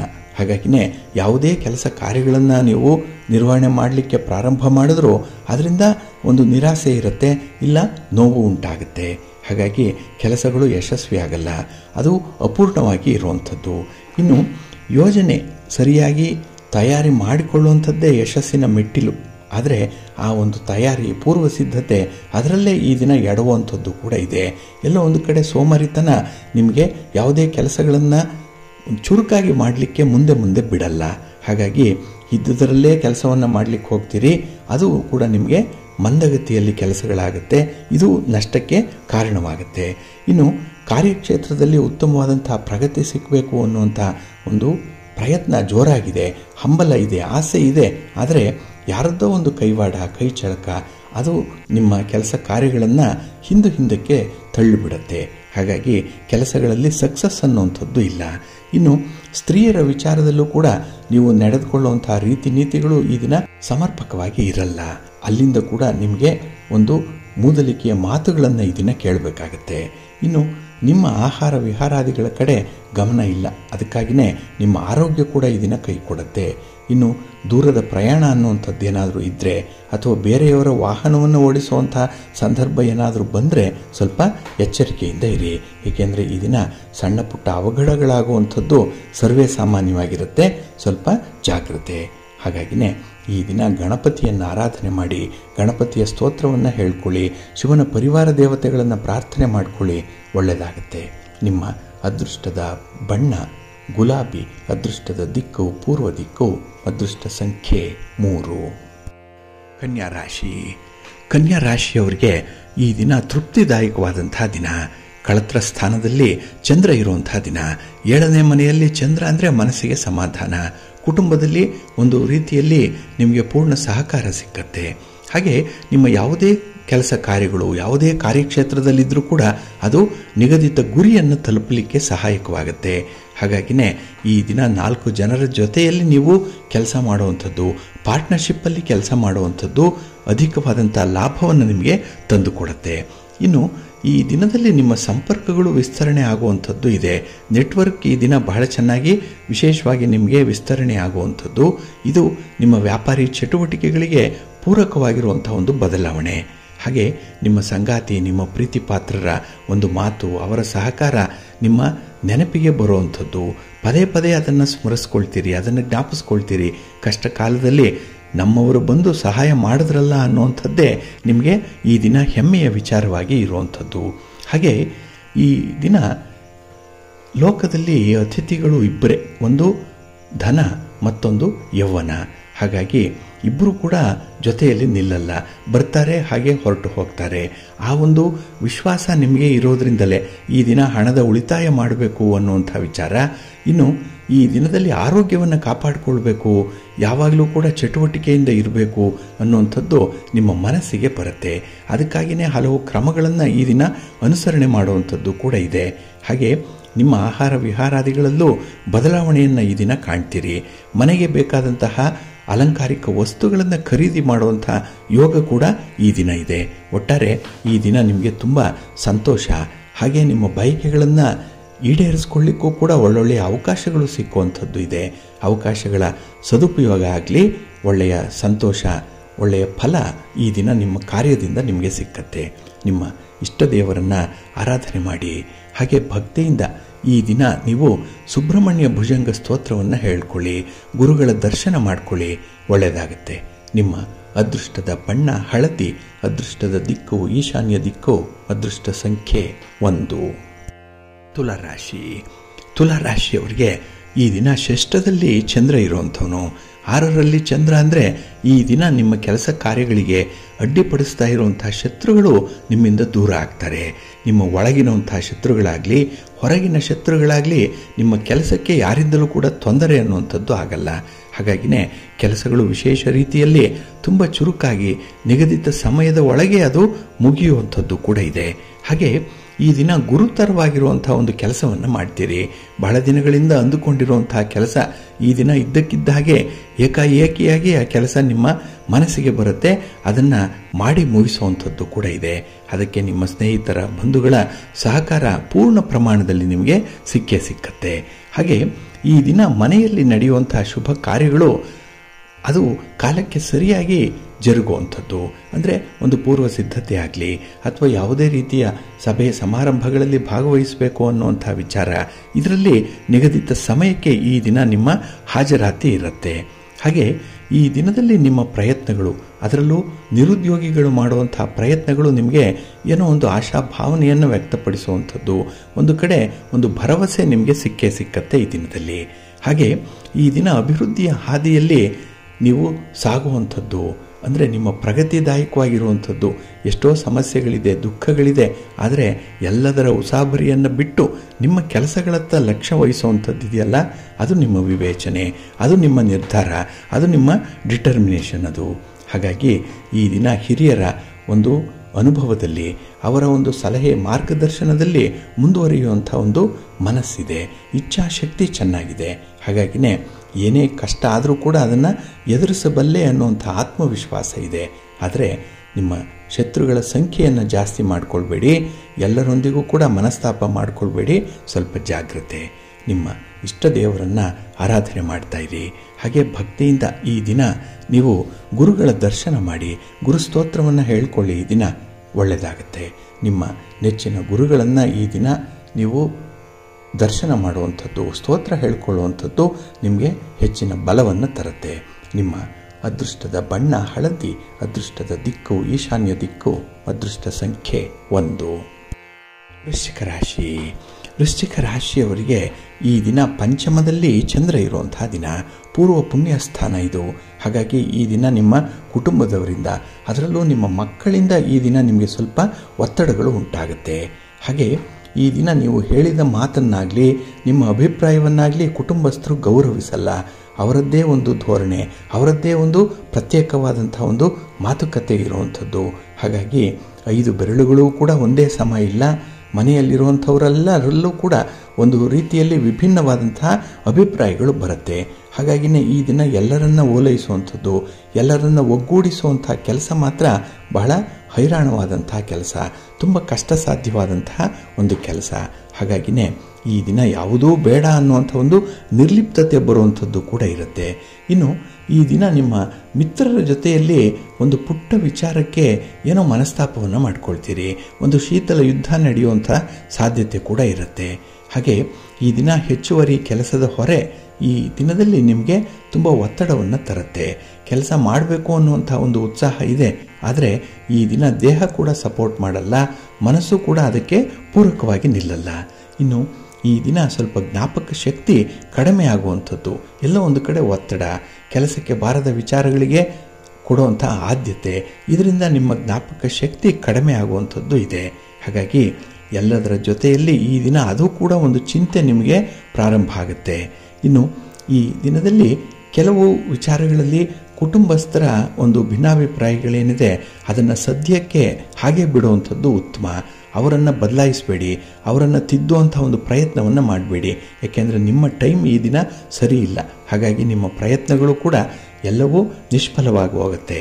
ಹಾಗಾಗಿನೇ ಸ್ವಲ್ಪ ಮೌನವಾಗಿದ್ದು ಭಗವಂತನ ಆರಾಧನೆ ಮಾಡಿ, ನಿಮ್ಮ ಕುಲದೇವರನ್ನು ಪ್ರಾರ್ಥನೆ ಮಾಡಿಕೊಳ್ಳಿ. ಹಾಗೆ ಈ ದಿನ ನಿಮ್ಮ ನೆಚ್ಚಿನ ಗುರುಗಳನ್ನು ಆರಾಧನೆ ಮಾಡಿ, ಪ್ರಾರ್ಥನೆ ಮಾಡಿಕೊಳ್ಳಿ, ದರ್ಶನ ಮಾಡಿಕೊಳ್ಳಿ, ಪ್ರಸಾದ ಸ್ವೀಕಾರ ಮಾಡಿ. ಈ ದಿನ ಒಳ್ಳೆಯದಾಗತ್ತೆ. ನಿಮ್ಮ ಅದೃಷ್ಟದ ಬಣ್ಣ ಬಿಳುಪು, ಅದೃಷ್ಟದ ದಿಕ್ಕು ಈಶಾನ್ಯ ದಿಕ್ಕು, ಅದೃಷ್ಟ ಸಂಖ್ಯೆ 2. ಧನುರಾಶಿ. ಧನುರಾಶಿಯವರಿಗೆ ಈ ದಿನ ಚತುರ್ಥದಲ್ಲಿ ಚಂದ್ರ ಇರುವಂಥ ದಿನ. 4ನೇ ಮನೆಯಲ್ಲಿ ಚಂದ್ರ ಇದ್ದರೆ ಮಿಶ್ರ ಫಲಗಳೇ ಇರುತ್ತೆ. ಅದರಲ್ಲೂ ಈ ದಿನ ನಿಮ್ಮ ಕೆಲಸಗಳಿಂದಲೇ ಕೆಲವೊಂದು ಟೀಕೆಗಳನ್ನು ಎದುರಿಸಬೇಕಾಗತ್ತೆ. ಬೇರೆಯವರು ನಿಮ್ಮ ಕೆಲಸದಲ್ಲಿ ಮೂಗು ತೋರಿಸುವಂಥದ್ದು, ಕೆಲಸಗಳು ಹೀಗಿರಬೇಕು ಹಾಗಿರಬೇಕು ಅನ್ನುವಂಥ ಒಂದು ಉಚಿತ ಸಲಹೆಗಳನ್ನು ಕೊಡುವಂಥದ್ದು ಕೂಡ ಇದೆ. ಹಾಗಾಗಿ ಈ ದಿನ ದಾರಿ ಹೋಕರ ಮಾತನ್ನು ಸೀರಿಯಸ್ ಆಗಿ ಪರಿಗಣಿಸಬೇಡಿ. ಇನ್ನು ಈ ದಿನದಲ್ಲಿ ನೀವು ಮಾಡಿರುವಂಥ ಕೆಲಸಕ್ಕೆ ಬೇರೆಯವರ ಟೀಕೆಯ ಜೊತೆಗೆ ನಿಮಗೂ ಕೂಡ ಒಂದು ಪಶ್ಚಾತ್ತಾಪ ಅನ್ನುವಂಥದ್ದು ಉಂಟಾಗುತ್ತೆ. ಹಾಗಾಗಿ ಕೈಗೊಂಡಂತಹ ಕೆಲಸ ಕಾರ್ಯಗಳು ಸ್ವಲ್ಪ ವಿಳಂಬ ಆಗುವಂಥದ್ದು ಈ ಒಂದು ಕಾರಣಕ್ಕಾಗಿಯೇ. ಹಾಗಾಗಿ ದಿನದ ಆರಂಭ ಏನಿದೆ ಬಹಳ ಲವಲವಿಕೆಯಿಂದ ಆರಂಭ ಆಗುತ್ತೆ. ಆದರೆ ಎಲ್ಲೋ ಒಂದು ಕಡೆ ಮಧ್ಯದಲ್ಲಿ ಈ ಒಂದು ನಿರಾಸೆ, ಜಿಗುಪ್ಸೆ, ಬೇಸರ ಇದಕ್ಕೆ ಒಳಗಾಗುವಂಥದ್ದು ಕೂಡ ಇದೆ. ಹಾಗೆ ಈ ದಿನದ ಪ್ರಯಾಣದಲ್ಲಿ ಸ್ವಲ್ಪ ವಾಹನದ ತೊಂದರೆಗಳು ಕೂಡ ಇರುತ್ತೆ, ಜಾಗ್ರತೆ. ಹಾಗೆ ಆದಾಯದ ಮಾರ್ಗಗಳು ಈ ದಿನದಿಂದ ಕಡಿಮೆ ಆಗುವಂಥದ್ದು ಕೂಡ ಇದೆ. ಏಕೆಂದರೆ ಸಾಕಷ್ಟು ಗಮನ ಹರಿಸ್ತಾ ಇಲ್ಲ. ಹಾಗೆ ಈ ಸ್ಪರ್ಧೆ ಪೈಪೋಟಿಗೆ ಪೂರಕವಾಗಿರುವಂಥ ಒಂದು ತಂತ್ರವನ್ನು ನೀವು ಪ್ರಯತ್ನ ಮಾಡಿಲ್ಲ. ಈ ಕಾರಣಕ್ಕಾಗಿ ಈ ವ್ಯವಹಾರಗಳು, ನಿಮ್ಮ ಚಟುವಟಿಕೆಗಳ ವೇಗ ಕಡಿಮೆ ಆಗುತ್ತೆ, ಲಾಭ ಕೂಡ ಕಡಿಮೆ ಆಗುತ್ತೆ. ಇನ್ನು ಹಳೆಯ ಸಾಲವನ್ನು ತೀರಿಸಲಿಕ್ಕೆ ಹೊಸ ಸಾಲವನ್ನು ಮಾಡಬೇಕು ಅನ್ನುವಂಥ ಒಂದು ಪರಿಸ್ಥಿತಿ ಇರುತ್ತೆ. ಇದೆಲ್ಲ ಸ್ವಲ್ಪ ಇಲ್ಲಾಜಿಕಲ್ಲಾಗಿ ಇರುವಂಥದ್ದು, ನಿಮಗೆ ತಾರ್ಕಿಕವಾಗಿಲ್ಲ, ಆದರೂ ಕೂಡ ಅನಿವಾರ್ಯವಾಗಿ ಇಂತಹ ಕ್ರಮಗಳನ್ನು ಅನುಸರಣೆ ಮಾಡ್ತೀರಿ. ಇನ್ನು ಈ ದಿನ 2 ವಸ್ತುಗಳನ್ನು ಯಾವತ್ತೂ ಕೂಡ ವ್ಯರ್ಥ ಮಾಡಬೇಡಿ ಅನ್ನುವಂಥದ್ದು ಹಿರಿಯರ ಮಾತು. ಅದ್ಯಾವುದಂದರೆ ಅನ್ನದ ಕಣಗಳನ್ನು, ಆನಂದದ ಕ್ಷಣಗಳನ್ನು ನೀವು ವ್ಯರ್ಥ ಮಾಡಬೇಡಿ. ಏಕೆಂದರೆ ಕೆಲವೊಮ್ಮೆ ನಿಮಗಾಗಿ ಇರುತ್ತೆ, ನಿಮ್ಮವರಿಗಾಗಿ ಇರುತ್ತೆ ಇದು. ಹಾಗಾಗಿ ಲೀವ್ ಆ್ಯಂಡ್ ಲೆಟ್ ಲೀವ್ ಪಾಲಿಸಿಯನ್ನು ಅನುಸರಣೆ ಮಾಡಿಕೊಳ್ಳಿ, ಒಳ್ಳೆಯದಾಗುತ್ತೆ. ಸ್ವಲ್ಪ ಕೋಪವನ್ನು ಈ ದಿನ ನಿಯಂತ್ರಣ ಮಾಡಿಕೊಳ್ಬೇಕು. ನಿಮ್ಮ ಮನೆ ದೇವರನ್ನು ಸ್ಮರಣೆ ಮಾಡ್ತಾ ಇರಿ. ಹಾಗೆ ಭಕ್ತಿಯಿಂದ ಈ ದಿನ ನೀವು ಹನುಮಾನ್ ಚಾಲೀಸನ್ನು ಹೇಳ್ಕೊಳ್ಳಿ, ಆಂಜನೇಯ ಸ್ತೋತ್ರವನ್ನು ಹೇಳ್ಕೊಳ್ಳಿ, ಒಳ್ಳೆಯದಾಗುತ್ತೆ. ಪ್ರಾಣದೇವರು ನಿಮಗೆ ಸಕಲ ರೀತಿಯಲ್ಲೂ ಕೂಡ ಒಂದು ತೇಜಸ್ಸನ್ನು, ಹಾಗೆ ಒಂದು ಓಜಸ್ಸನ್ನು ದಯಪಾಲಿಸ್ತಾರೆ. ನಿಮ್ಮ ಅದೃಷ್ಟದ ಬಣ್ಣ ಕೇಸರಿ, ಅದೃಷ್ಟದ ದಿಕ್ಕು ಈಶಾನ್ಯ ದಿಕ್ಕು, ಅದೃಷ್ಟ ಸಂಖ್ಯೆ 3. ಮಕರ ರಾಶಿ. ಮಕರ ರಾಶಿಯವರಿಗೆ ಈ ದಿನ ಕೀರ್ತಿ ಸ್ಥಾನದಲ್ಲಿ ಚಂದ್ರ ಇರುವಂಥ ದಿನ. 3ನೇ ಮನೆಯಲ್ಲಿ ಚಂದ್ರ ಇದ್ದರೆ ನಿಮಗೆ ಶುಭ ಫಲಗಳ ಸುರಿಮಳೆ ಇರುತ್ತೆ. ಹಾಗೆ ಈ ದಿನ ಉದ್ಯೋಗ ಕ್ಷೇತ್ರದಲ್ಲೂ ಕೂಡ ನಿಮ್ಮ ಜವಾಬ್ದಾರಿಯನ್ನು ಬಹಳ ಸಮರ್ಥವಾಗಿ ನಿಭಾಯಿಸ್ತೀರಿ. ಎಲ್ಲೂ ಕೂಡ ಎಸ್ಕೇಪಿಸಮ್ ಅನ್ನುವಂಥದ್ದು ಇಲ್ಲ, ಅಥವಾ ಜವಾಬ್ದಾರಿಗಳನ್ನು ಮುಂದೂಡಬೇಕು ಅಥವಾ ಬೇರೆಯವರಿಗೆ ವರ್ಗಾಯಿಸಬೇಕು ಅನ್ನುವಂಥ ಒಂದು ಮನಸ್ಥಿತಿ ಇಲ್ಲ. ಹಾಗಾಗಿ ಎಷ್ಟೇ ಕೆಲಸ ಬರಲಿ, ಎಷ್ಟೇ ಕಷ್ಟದ್ದೇ ಬರಲಿ, ಅದನ್ನು ನಿಭಾಯಿಸುವಂಥ ಒಂದು ಧೈರ್ಯ ಇದೆ. ಅದಕ್ಕೆ ಒಂದು ತಂತ್ರವನ್ನು ನೀವೇ ನೋಡುವಂಥದ್ದು. ಕೆಲವು ವಿರೋಧಿಗಳಿಗೂ ಕೂಡ ಪ್ರತಿ ತಂತ್ರವನ್ನು ಹೆಣೆದು ಅವರನ್ನು ಬಗ್ಗು ಬಡಿಯುವಂಥ ಸಾಧ್ಯತೆಯೂ ಕೂಡ ಈ ದಿನ ಇರುತ್ತೆ. ಹಾಗಾಗಿನೇ ಈ ದಿನದ ಪ್ರಸ್ತಾವನೆಗಳಿರಲಿ, ಪ್ರಸ್ತಾಪಗಳಿರಲಿ ಬಹಳ ಯಶಸ್ವಿಯಾಗಿ ನಡೆಯುತ್ತೆ. ಇನ್ನು ನಿಮ್ಮ ಸ್ನೇಹಿತರ ಸಹಾಯದಿಂದ ಹೊಸ ಉದ್ಯೋಗ ನಿಮಗೆ ಪ್ರಾಪ್ತಿಯಾಗುವಂಥದ್ದು, ವ್ಯಾಪಾರ ವ್ಯವಹಾರಗಳಲ್ಲಿ ಏನೋ ಒಂದು ಹಂತವನ್ನು ತಲುಪುವಂಥ ಸಾಧ್ಯತೆ ಈ ದಿನ ಇರುತ್ತೆ. ಹಾಗೆ ದಾಹಕ್ಕೆ ಬಾರದಂತಹ ಸಮುದ್ರದ ಅಲೆಗಳು ಕೂಡ ಒಮ್ಮೊಮ್ಮೆ ಕುಣಿದು ಕುಪ್ಪಳಿಸ್ತಾ ಇರುತ್ತಂತೆ. ಹಾಗಾಗಿನೇ ಕೆಲವರು ಕೆಲಸಕ್ಕೆ ಬಾರದ ವ್ಯಕ್ತಿಗಳು ಕೂಡ ಈ ದಿನ ನಿಮ್ಮ ಮೇಲೆ ಅವ್ಹಾರುವಂಥದ್ದು, ನಿಮ್ಮ ಒಂದು ಕೆಲಸಗಳಲ್ಲಿ ಎಲ್ಲೋ ಒಂದು ಕಡೆ ಲೋಪದೋಷಗಳನ್ನು ಎತ್ತಿ ತೋರಿಸುವಂಥ ಒಂದು ಪ್ರಯತ್ನ ಕೂಡ ಅವರಿಂದ ಆಗುವಂಥದ್ದಿದೆ. ಹಾಗಾಗಿ ಅಂಥ ಹಿತಶತ್ರುಗಳನ್ನು ಮೊದಲು ದೂರ ಇಡಿ. ಹಾಗೆ ನಿಮ್ಮ ವೈಯಕ್ತಿಕ ವಿಚಾರಗಳಿಗೆ ಯಾರೂ ಬರಬಾರದು. ಆ ರೀತಿಯಲ್ಲಿ ಈ ದಿನ ನಿಮ್ಮ ನಡತೆಯಲ್ಲಿ ಸ್ವಲ್ಪ ವ್ಯತ್ಯಾಸಗಳನ್ನು ಮಾಡಿಕೊಳ್ಳಿ. ಸ್ವಲ್ಪ ತಾಕೀತು ಮಾಡಿ, ಸ್ವಲ್ಪ ಗೌರವಯುತವಾಗಿ ಬದುಕುವಂಥ ಒಂದು ಪ್ರಯತ್ನವನ್ನು ಮಾಡಿ. ಹಾಗೆ ಈ ಡಿಗ್ನಿಟಿ ಅನ್ನುವಂಥದ್ದು ಬಹಳ ಮುಖ್ಯ. ಇದನ್ನು ಪ್ರತಿಯೊಬ್ಬರು ಮೇಂಟೈನ್ ಮಾಡಬೇಕು. ಅದರಲ್ಲೂ ಈ ಸಂದರ್ಭದಲ್ಲಿ ನೀವು ಅದರ ಬಗ್ಗೆ ಹೆಚ್ಚು ಕಾಳಜಿಯನ್ನು ಇಟ್ಕೊಂಡು ಮುಂದುವರಿರಿ, ಒಳ್ಳೆಯದಾಗುತ್ತೆ. ನಿಮ್ಮ ಇಷ್ಟ ದೇವರನ್ನು ಆರಾಧನೆ ಮಾಡ್ತಾ ಇರಿ. ಹಾಗೆ ಶಿವಪಂಚಾಕ್ಷರಿ ಮಂತ್ರವನ್ನು ಹೇಳ್ಕೊಳ್ಳಿ, ಶಿವಪಾರ್ವತಿಯರ ದರ್ಶನ ಮಾಡಿಕೊಳ್ಳಿ. ಈ ದಿನ ಒಳ್ಳೆಯದಾಗುತ್ತೆ. ನಿಮ್ಮ ಅದೃಷ್ಟದ ಬಣ್ಣ ನೇರಳೆ, ಅದೃಷ್ಟದ ದಿಕ್ಕು ಈಶಾನ್ಯ ದಿಕ್ಕು, ಅದೃಷ್ಟ ಸಂಖ್ಯೆ 1. ಕುಂಭರಾಶಿ. ಕುಂಭರಾಶಿಯವರಿಗೆ ಈ ದಿನ ಧನಸ್ಥಾನದಲ್ಲಿ ಚಂದ್ರ ಇದ್ದಾನೆ. ಇದರಿಂದ ನಿಮ್ಮ ಹಣಕಾಸಿನ ವಿಚಾರಗಳಲ್ಲಿ ಮಿಶ್ರ ಫಲಗಳಿರುತ್ತೆ. ಹಾಗೆ ಅಗತ್ಯಕ್ಕೆ ಕೈಯಲ್ಲಿ ಹಣ ಇರಲ್ಲ. ಹಾಗೆ ನಿಮ್ಮ ಯೋಜನೆಗಳು ಕೂಡ ಪೂರ್ಣ ಆಗಲ್ಲ. ಇದರಿಂದ ಈ ದಿನ ನಿಮಗೆ ಸ್ವಲ್ಪ ಅವಮಾನ ಆಗ್ತಾ ಇದೆ ಅನ್ನುವಂಥ ಒಂದು ಭಾವನೆ ಸುಲಭವಾಗಿ ಬಂದ್ಬಿಡುತ್ತೆ. ಹಾಗಾಗಿನೇ ಈ ದಿನ ಕೆಲಸದಲ್ಲಿ ಜಯ ಸಿಗಬೇಕು, ಕೆಲಸ ಯಶಸ್ವಿ ಆಗಬೇಕು, ಅದರಿಂದ ಏನೋ ಒಂದು ಲಾಭ ಆಗಬೇಕು ಅನ್ನುವಂಥ ಒಂದು ನಿರೀಕ್ಷೆಯಲ್ಲಿ ಕೆಲಸ ಮಾಡ್ತೀರಿ. ಆದರೆ ಎಲ್ಲವೂ ಕೂಡ ತಲೆ ಕೆಳಗಾಗುವಂಥ ಸಾಧ್ಯತೆ ಇರುತ್ತೆ. ಹಾಗಾಗಿ ಅತಿಯಾಗಿ ಈ ದಿನ ಯಾವುದರಿಂದಲೂ ಕೂಡ ಏನನ್ನೂ ಅಪೇಕ್ಷೆ ಪಡಬೇಡಿ. ಭಗವಂತ ಏನು ಕೊಡ್ತಾನೋ ಅದೇ ನಿಮಗೆ ಸಾಕು. ಪಾಲಿಗೆ ಬಂದದ್ದೇ ಪಂಚಾಮೃತ. ಹಾಗೆ ಈ ದಿನ ಗ್ರಹಗತಿಗಳು ನಿಮಗೆ ಅಷ್ಟೊಂದು ಅನುಕೂಲಕರವಾಗಿ ಇಲ್ಲ. ಆದ್ದರಿಂದಲೇ ಹಣಕಾಸಿನ ಸಮಸ್ಯೆಗಳು ಜಾಸ್ತಿ ಆಗುತ್ತೆ. ಬಂಧು ಮಿತ್ರರು ಕೂಡ ಈ ದಿನ ನಿಮ್ಮ ಮೇಲೆ ದೋಷಾರೋಪಣೆಗಳನ್ನು ಹೊರಿಸುವಂಥದ್ದು ಇದೆ. ಇನ್ನು ನಿಮ್ಮ ಪ್ರೀತಿ ಪಾತ್ರರಾಗಲಿ, ನಿಮ್ಮ ಸಂಗಾತಿಯಾಗಲಿ ಈ ದಿನ ನಿಮ್ಮಲ್ಲಿರುವಂಥ ಒಂದು ಅವಗುಣಗಳನ್ನೇ ಎತ್ತಿ ತೋರಿಸುವಂಥದ್ದು. ನಿಮ್ಮಲ್ಲಿರುವಂಥ ಒಳ್ಳೆಯತನ ಅರ್ಥ ಆಗಲ್ಲ, ಆದರೆ ನಿಮ್ಮ ಒಂದು ಕೋಪ ಆಗಲಿ, ಸಿಡುಕಾಗಲಿ, ಅಥವಾ ಈ ಕೆಲಸಕ್ಕೆ ಬಾರದ ವ್ಯಕ್ತಿಗಳ ಜೊತೆಯಲ್ಲಿ ಸ್ನೇಹವನ್ನು ಬೆಳೆಸುವಂಥದ್ದಾಗಲಿ ಇದು ತುಂಬ ಹೈಲೈಟ್ ಆಗುತ್ತೆ. ಇದು ಒಂದು ಟೀಕೆಗೆ ಒಳಪಡುವಂಥ ವಿಚಾರವಾಗಿರುತ್ತೆ. ಹಾಗಾಗಿನೇ ಈ ದಿನ ಯಾವುದೇ ಒಂದು ವಿಚಾರದಲ್ಲೂ ಕೂಡ ಅತಿರೇಕಕ್ಕೆ ಹೋಗಬೇಡಿ. ಪ್ರಮುಖವಾದಂತಹ ಕೆಲಸ ಕಾರ್ಯಗಳಿಗೆ ಕೈ ಹಾಕಬೇಡಿ, ಅಷ್ಟೊಂದು ಒಳ್ಳೆಯದಾಗಲ್ಲ. ಇನ್ನು ನಿಮ್ಮ ಮಾತಿನಿಂದ ಕೂಡ ಅನರ್ಥಗಳಾಗುತ್ತೆ. ನಿಮ್ಮ ಮಾತನ್ನು ಈ ದಿನ ಸ್ವಲ್ಪ ನಿಯಂತ್ರಣ ಮಾಡಿಕೊಳ್ಳಿ. ಯಾರ ಜೊತೆಯಲ್ಲಿ ಹೇಗೆ ಮಾತಾಡಬೇಕು ಅನ್ನುವಂಥ ಒಂದು ವಿವೇಚನೆಯನ್ನು ಸದಾ ಜ್ಞಾಪಕದಲ್ಲಿ ಇಟ್ಕೊಳ್ಳಿ. ನಿಮ್ಮ ಇಷ್ಟ ದೇವರನ್ನು ಆರಾಧನೆ ಮಾಡಿ. ಹಾಗೆ ಭಕ್ತಿಯಿಂದ ಈ ದಿನ ನಿಮ್ಮ ನೆಚ್ಚಿನ ಗುರುಗಳನ್ನು ಆರಾಧನೆ ಮಾಡಿ. ಹಾಗೆ ಈ ದಿನ ಶ್ರೀರಾಮ ರಕ್ಷಾ ಸ್ತೋತ್ರವನ್ನು ಹೇಳ್ಕೊಳ್ಳಿ, ಒಳ್ಳೆಯದಾಗುತ್ತೆ. ನಿಮ್ಮ ಅದೃಷ್ಟದ ಬಣ್ಣ ನೇರಳೆ, ಅದೃಷ್ಟದ ದಿಕ್ಕು ಪೂರ್ವ ದಿಕ್ಕು, ಅದೃಷ್ಟ ಸಂಖ್ಯೆ 5. ಮೀನರಾಶಿ. ಮೀನರಾಶಿಯವರಿಗೆ ಈ ದಿನ ಬಹಳ ವಿಶೇಷವಾದಂತಹ ದಿನ. ಅದರಲ್ಲೂ ತುಂಬ ಅನುಕೂಲ ಇರುವಂತಹ ದಿನ. ಬಹಳ ಕಂಫರ್ಟಬಲ್ ಆಗಿರ್ತೀರಿ, ಕಂಫರ್ಟ್ ಝೋನಲ್ಲಿ ಇರ್ತೀರಿ. ನಿಮ್ಮ ಯಾವುದೇ ಕೆಲಸಕ್ಕೂ ಕೂಡ ನಿಮ್ಮವರು ನಿಮಗೆ ಸಹಾಯಕರಾಗಿ ನಿಲ್ತಾರೆ. ಹಾಗೆ ನಿಮ್ಮ ಸಂಗಾತಿ, ನಿಮ್ಮ ಪ್ರೀತಿ ಪಾತ್ರರು, ನಿಮ್ಮ ಆಪ್ತ ಮಿತ್ರರು ಈ ದಿನ ನಿಮ್ಮ ಜೊತೆಯಲ್ಲೇ ಇರ್ತಾರೆ. ನಿಮ್ಮನ್ನು ತುಂಬ ಚೆನ್ನಾಗಿ ಪ್ಯಾಂಪರ್ ಮಾಡುವಂಥದ್ದು, ತುಂಬ ಚೆನ್ನಾಗಿ ನೋಡಿಕೊಳ್ಳುವಂಥದ್ದು. ಹಾಗೆ ಈ ದಿನ ನೀವು ಕೂಡ ಅತಿಥಿ ಸತ್ಕಾರದಲ್ಲಿ ಎತ್ತಿದ ಕೈ, ಹಾಸ್ಪಿಟಾಲಿಟಿಯಲ್ಲಿ ಈ ದಿನ ನಿಮ್ಮನ್ನು ಬಿಟ್ಟರೆ ಬೇರೆಯವರು ಸಿಕ್ಕಲ್ಲ. ಆ ರೀತಿ ನಿಮ್ಮ ಬೆಳವಣಿಗೆ, ನಿಮ್ಮ ಪ್ರಗತಿ, ನಿಮ್ಮ ಖುಷಿ, ಸಂತೋಷ ಎಲ್ಲವೂ ಕೂಡ ತುಂಬ ಹೈಲೈಟ್ ಆಗುತ್ತೆ. ಹಾಗೆ ಈ ದಿನ ಯಾವುದೇ ಒಂದು ಕೆಲಸ ಕಾರ್ಯಗಳಲ್ಲೂ ಕೂಡ ಉತ್ತಮ ಪ್ರತಿಫಲ ಸಿಕ್ಕತ್ತೆ. ಹಾಗೆ ನಿಮ್ಮ ಮನೆಯಲ್ಲಿರುವಂಥ ಹಿರಿಯರ ಒಂದು ಸಲಹೆ, ಮಾರ್ಗದರ್ಶನ ಚೆನ್ನಾಗಿದೆ. ಹಣಕಾಸಿನ ವಿಚಾರದಲ್ಲಿ ಈ ದಿನ ನಿಮ್ಮ ಸ್ನೇಹಿತರು ಕೂಡ ಉತ್ತಮವಾದಂತಹ ಒಂದು ಮಾರ್ಗದರ್ಶನವನ್ನು ನೀಡ್ತಾರೆ. ಇವೆಲ್ಲವನ್ನೂ ಕೂಡ ಒಟ್ಟಾರೆ ನೀವು ನೋಡೋದಾದರೆ ನಿಮಗೆ ಈ ದಿನ ತುಂಬ ಯಶಸ್ವಿ ದಿನ. ಚಂದ್ರನಿಂದ ಮನಸ್ಸಿಗೆ ಒಂದು ಶಾಂತಿ ಇದೆ, ಸಮಾಧಾನ ಇದೆ. ಹಾಗೆ ಈ ದಿನ ಬೇರೆಯವರ ತಪ್ಪುಗಳನ್ನು ನೀವು ಹೆಚ್ಚು ಗಮನಿಸಲಿಕ್ಕೂ ಹೋಗಲ್ಲ. ಏಕೆಂತ ಹೇಳಿದ್ರೆ ನಿಮ್ಮ ಒಂದು ಕೈತುಂಬ ಕೆಲಸ ಕಾರ್ಯಗಳಲ್ಲಿ ಸಮಯ ಹೋಗುವಂಥದ್ದೇ ನಿಮಗೆ ಗೊತ್ತಾಗಲ್ಲ. ಆದರೆ ಈ ದಿನ ನಿಮಗಾಗಿ ಸ್ವಲ್ಪ ಸಮಯ ಮಾಡಿಕೊಳ್ಳಿ, ವಿಶ್ರಾಂತಿ ಪಡ್ಕೊಳ್ಳಿ. ಹಾಗೆ ಈ ದಿನ ನಿಮ್ಮ ಇಷ್ಟ ದೇವರನ್ನು ಆರಾಧನೆ ಮಾಡ್ತಾ ಇರಿ. ಶ್ರೀರಾಮ ರಕ್ಷಾ ಸ್ತೋತ್ರವನ್ನು ಈ ದಿನ ಹೇಳ್ಕೊಳ್ಳಿ. ಲಕ್ಷ್ಮೀನಾರಾಯಣರ ದರ್ಶನ ಮಾಡಿ. ಹಾಗೆ ಶಿವ ಪಾರ್ವತಿಯರನ್ನು ಪ್ರಾರ್ಥನೆ ಮಾಡಿಕೊಳ್ಳಿ. ಈ ದಿನ ಒಳ್ಳೆಯದಾಗುತ್ತೆ. ನಿಮ್ಮ ಅದೃಷ್ಟದ ಬಣ್ಣ ಬಿಳುಪು, ಅದೃಷ್ಟದ ದಿಕ್ಕು ಈಶಾನ್ಯ ದಿಕ್ಕು, ಅದೃಷ್ಟ ಸಂಖ್ಯೆ 1.